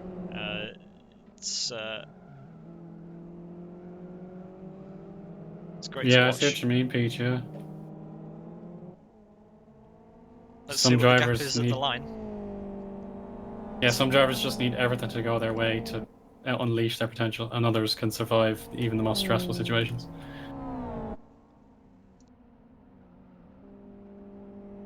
Yeah, so the gap is still about 1.7 seconds. Not much has changed. Okay, so if Nico can keep doing the pace he's doing, it should be enough, but I don't want to jinx it. We know that Nico had a bit of a wobble in race 1 while he was leading, and he can't afford any wobbles, else he's going to be mugged by not 1 but 2 FXOs. Rick Cardle wouldn't mind that though, because I have to say, I think he is catching Pauli. I think that gap's been coming down ever so slightly. He's catching his teammate. I'm sure Rick would love a podium, but his laps are running out. Yeah.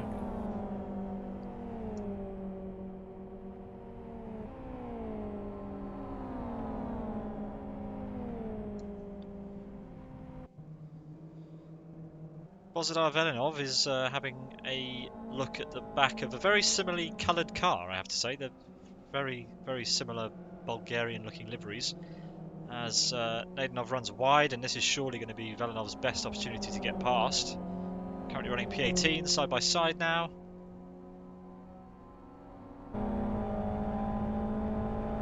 And it looks like it's going to be quite straightforward on the straight there.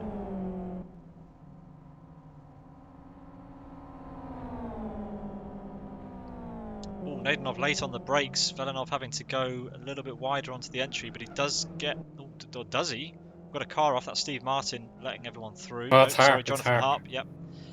And Velinov goes around the outside at the final corner. Good move. Yeah, so both the Bulgarians putting on a show. Gazzetti But in the bits.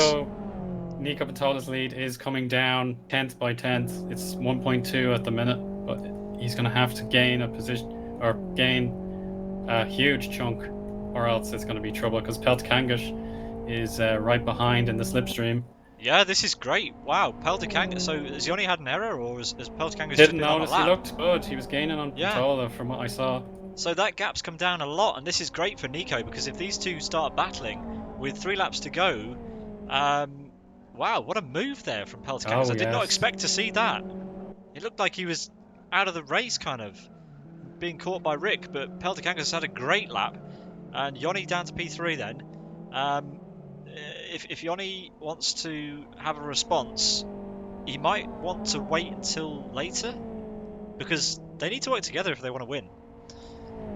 But at this late stage, it's probably just worth going for every point you can. Eoin needs them for world-class lines, especially considering that it's going to be a very, very strong race for Sidus with Rick Cardle right behind these two.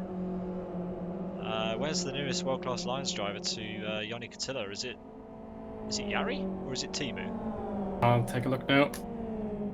I think it's Timu down in P20. Yep. So it's looking like a Sidus day right now.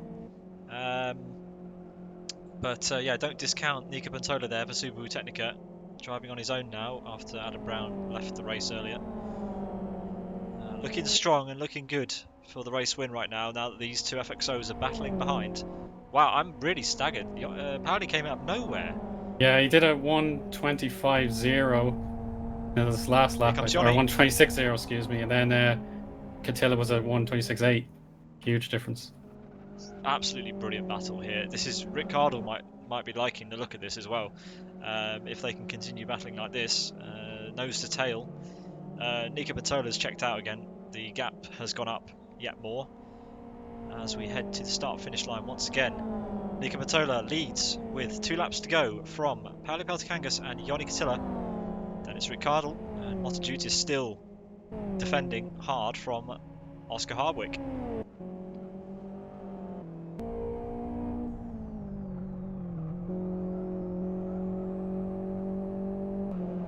So comparing the lap times again, I'd say I think it was Katila 126.3 he got, but I'm not sure about Pauli's time. I didn't catch it, but it's so close between those two.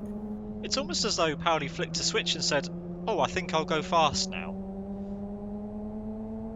Yeah, I was more focused on the first versus second splits, and I just totally failed to notice Pauli Peltkangas making huge gains. Came out of nowhere. Yeah, and he's got a great exit as well. And Yoni's not going to be close enough into the final corner. It's gonna come down to the final lap between these two. Nico, if he can keep that car pointed on the road, will take the win here. And it all comes down to who's going to finish on the second step between Pauli Peltkangas and Eoin Katila, or maybe even Rick Cardle if these two decide to make some fireworks. Blue flags are out for Lucas Wilson. He's got to get out of the way, and he does, but he has to stay well out of the way for 4 cars. He cannot interfere in this final lap. Yeah, very slow on the racing line there for Lucas Wilson. These guys have to go Later round. on final lap. Rick Cardle now makes his way past Lucas. And Nico enters the final lap, as you heard there from Jonathan Palmer, the race director. Yeah, Pauli getting past Yoni was crucial for the lead of this race. Certainly was. It just gives Pantola the opportunity to carve his own destiny. Yoni is going to make sure he gets the best exit he can out of the final corner, and it's going to come down to who defends the inside at the final corner. This is brilliant. Here we go then. Cardle is too far away for a chance at Katila in normal circumstances, and Pauli will not need to help his teammate. He just needs to worry about himself. Yeah, Pauli got a good exit, but Yoni's in the slipstream. They're going to be side by side. Hold on to your chairs. Deep inside. 4 wheels. Oh, Yoni's outside the lifted white off. line nearly. Yoni's lifted off. He's not going for it here. He's going to have to try it into the final corner. He's got one more braking zone left. He's going to try the undercut. But No, that's Pauli's done fine enough. everything he needs to. He's defended it to perfection. Well done to Nico Pantola. You have to say that was awesome from Subaru. Across the line woo to woo win. woo super woo. Pauli Peltkangas holds Eoin Katila off in the dying laps.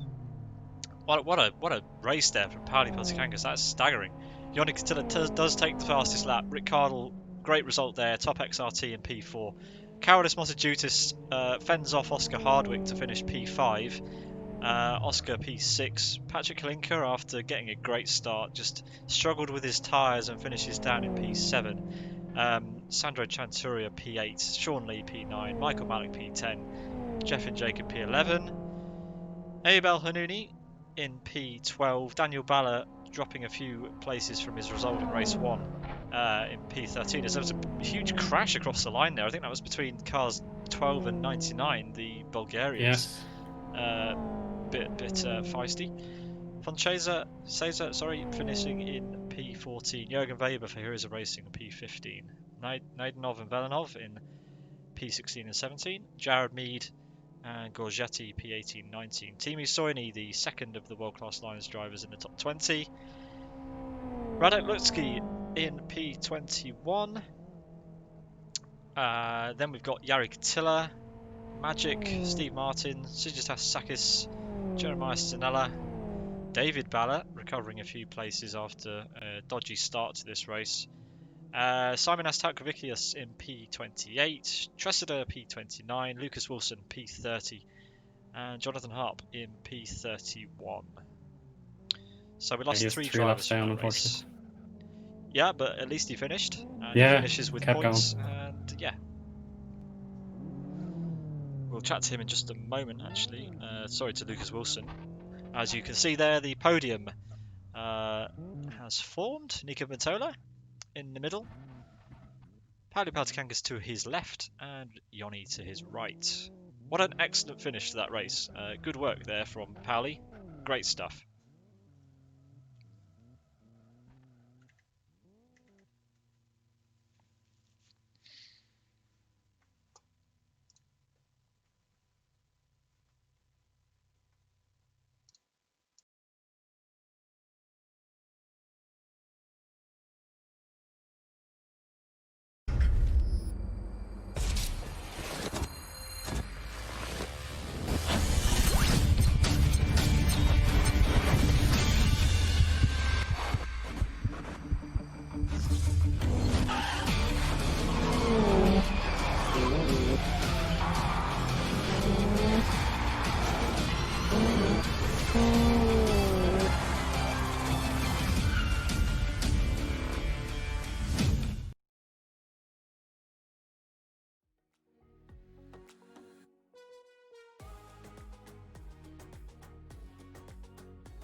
So Yeah, there you can Pete. see. Sorry, Owen. Yeah, sorry. Yeah, I certainly had a fair share of enjoyment for the races today. The quality up front was absolutely exquisite.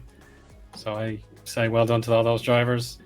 And certainly the battle to avoid crashing in the midfield. It's never easy, but the drivers down there made mistakes, but that's okay. They managed as best they can. So well done as well to them. Absolutely. And we saw just before the trailer for the MRC Challenge that you can sign up to on the LFS forum. That's happening on the 12th of December. And the MRC BF1 League, which is starting here on Sim Broadcast on the 22nd of November for a 5-round championship. Sign up to those on the Live for Speed forum.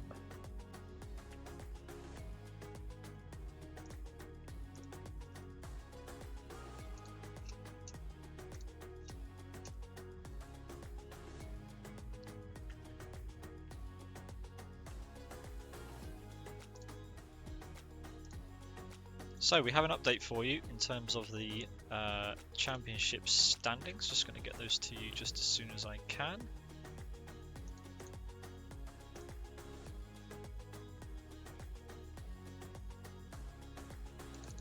Provisional, of course.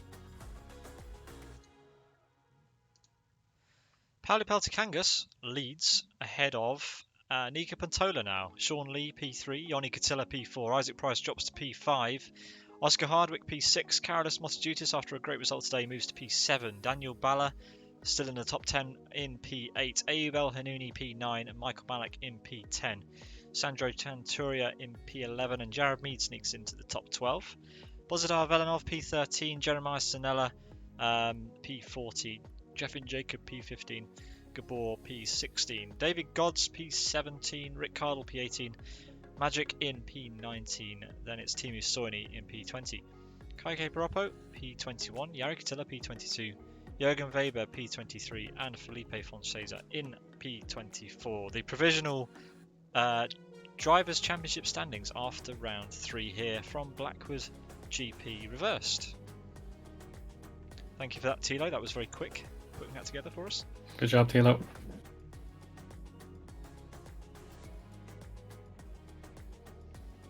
So I think we're going to have a couple of driver interviews here. Let's have a chat first of all to Lucas Wilson. Hi, Lucas.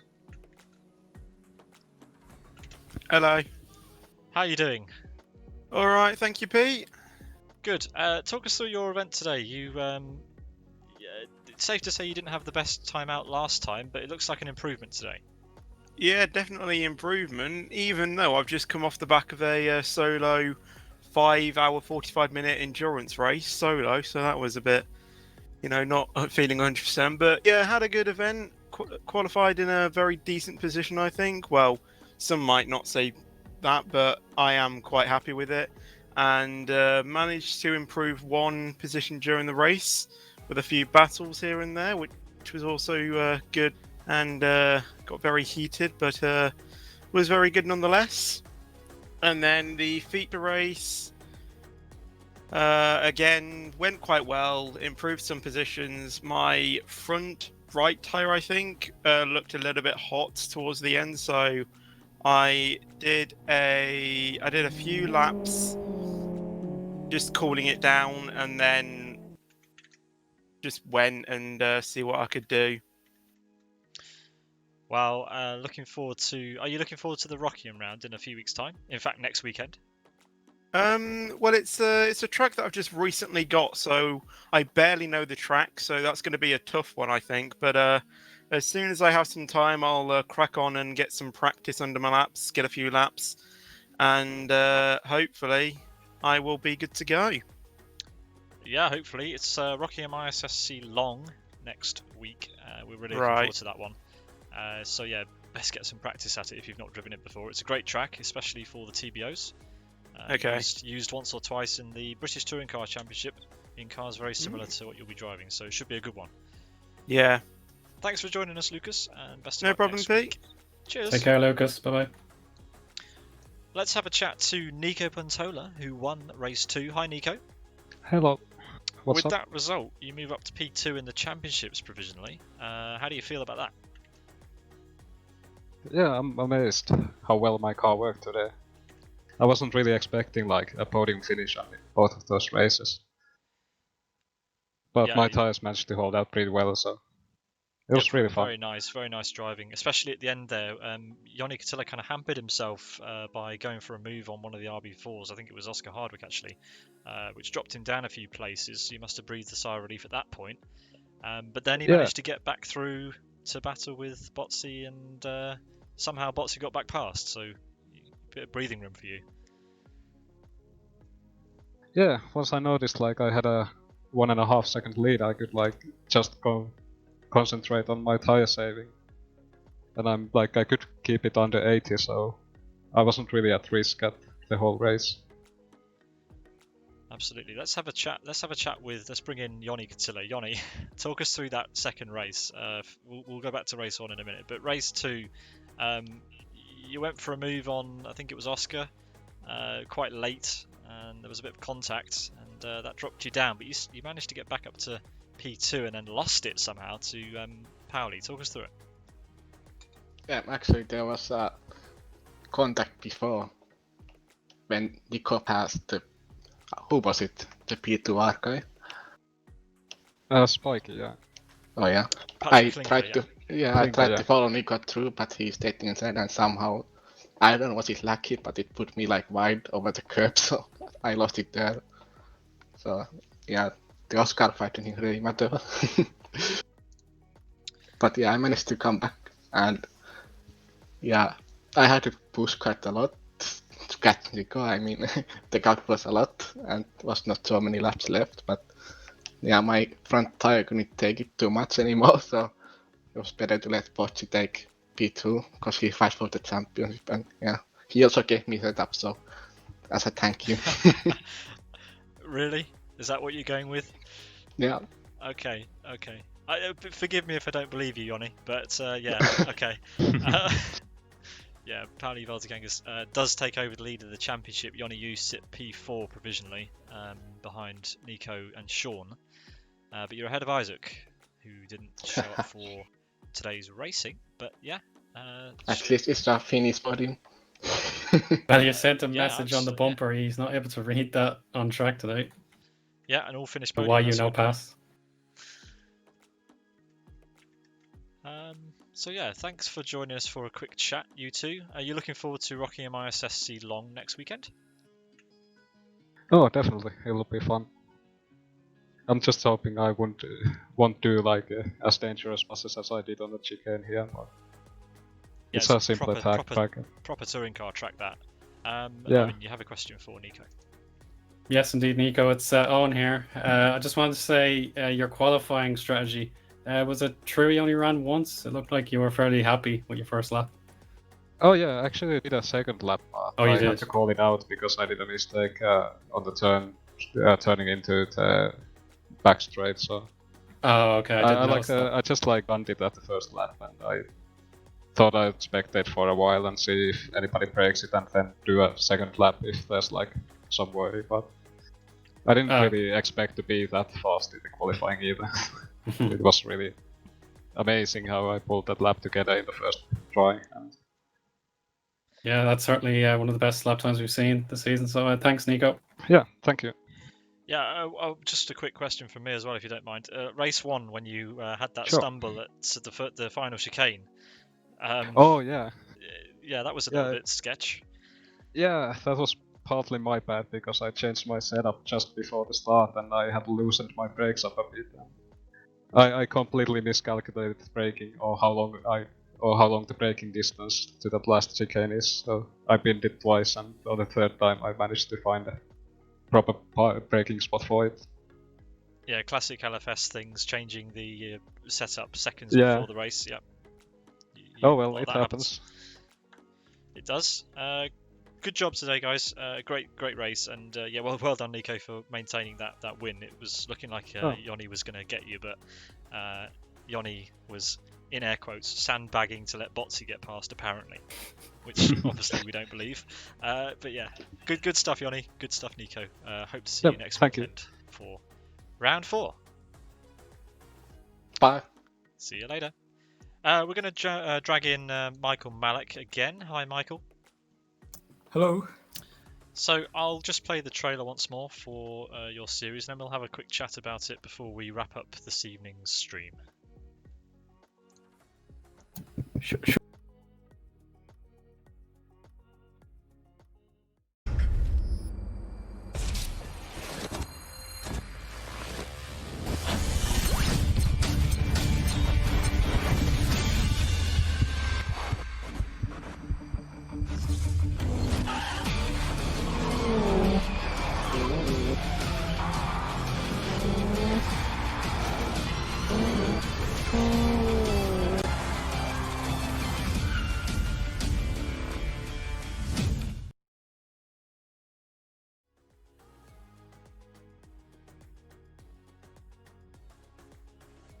So Michael Malik joins us in the commentary box once again to talk about Master Race Car's upcoming E-Challenge on the 12th of December. Sign-ups are open on the LFS forum. You can sign up for it now. Hi, Michael. Hello, everyone. Cool. Maybe we should start by asking how your race went. Your race 2. My race 2, well, I finished in P10, which is a strong result for me again. Unfortunately, it was again quite uninteresting race because I was in the performance gap, so not much of overtaking or fighting for position for me, but the result is strong, so I'm delighted. Yeah, good stuff. And turning our attention to the E-Challenge on the 12th of December, what... So you said before that you really liked the Formula E. You liked the format of the Formula E. Why did you choose the Fox? Well, I did pick this car because it has the closest power to weight ratio to the current Formula E Gen 2 car. So, of course, that's the closest to reality, which was important to me. And in the testing, we managed to do almost identical cars as the identical times as the real cars on this track. So, I think it's a good pick and can provide interesting race. Absolutely. Well, we really look forward to it. It's going to be an interesting format. We haven't ever broadcast anything using kind of a replica track made with an entire concrete. It's so good the accuracy that you've managed to get with that layout. So yeah, it should be fun to watch, especially fun to compete in as it's an underfueled race. Drivers aren't allowed to refuel. So lots of fuel saving strategies needed in order to finish, let alone win. Exactly. Unfortunately, we don't have any electric cars in LFS yet, so here the E stands for endurance and efficiency, because these are two aspects that will be extremely important in competing successfully in this race, and I think that will be something that will be very exciting because it hasn't been done in LFS on this scale ever before, as far as I know. So don't think so. It's a new ground for everyone, and it will be interesting to see. Brilliant. Thank you, Michael, for that. And looking forward to next. Are you looking forward to next week's TBO challenge at Rockingham ISSC? Well, of course. I'm curious. I have to practice a bit because Rockingham is not my favorite track, but I think I can perform sort of well again and get some points out of it. Brilliant. Well, thanks for introducing us to your E-Challenge. We're really looking forward to that. And see you next week. See you. Enjoy. Thank you. Michael Malik there for MRC, introducing us to his E-Challenge on the 12th of December. Sign up on the LFS forum. Also from Master Race Car is the 5-race in BF1 League, streamed here from Sunday the 22nd of November, for 5 rounds. So if you like the BF1, you can sign up for that on the LFS forum right now. We're looking forward to that one as well. Master Race Car with 2 pretty awesome events and series coming up for your enjoyment. So, Eoin, let's have a quick reflection on today's action and wrap it up here and set the stage for round 4 next weekend at Rockingham. How would you summarise today's race? Yeah, thanks, Pete. I'd say certainly the battle up the front, as high quality as it's been. But the Blackwood the nature of the Blackwood circuit means you can pull a gap out, even if you've got the ballast to worry about. But we saw the likes of Pauli and Yanni reel in the leaders and battle away for position. We saw an unbelievable amount of cars take up a small zone of track, so it kept everybody on their toes. And certainly the championship is now wide open. We have our perhaps elite 5 pulling away in the standings, and then the likes of Hardwick and Montezritas are not too far behind either. So I'm really looking forward to the future round of the championship in Rockingham. Brilliant summary, and thank you, Eoin, for joining us at the last minute as a substitute for this evening's stream. I really appreciate that. Thanks everybody for watching. If you are interested in following what we do on Sim Broadcasts, if you're not already, then you can have a look at our social media pages. We're on Twitter and Facebook, as well as YouTube. We'd appreciate a subscription there, and you can follow and subscribe to us on Twitch if you want to do all that and be notified of when we go live. So yeah, from all of us at Sim Broadcasts, we wish you a good evening. You can join us on Tuesday for the, I suppose, the penultimate round of the anti-penultimate round of the Team Up Racing Championship, round 42 from Fern Bay, a custom configuration with the XFG at 8 o'clock here on simbroadcasts.tv. And next weekend for the return of the TBO Challenge, round 4 from Rockingham ISSC Long. We hope to see you then. From all of us here, have a great rest of your weekend. Good night.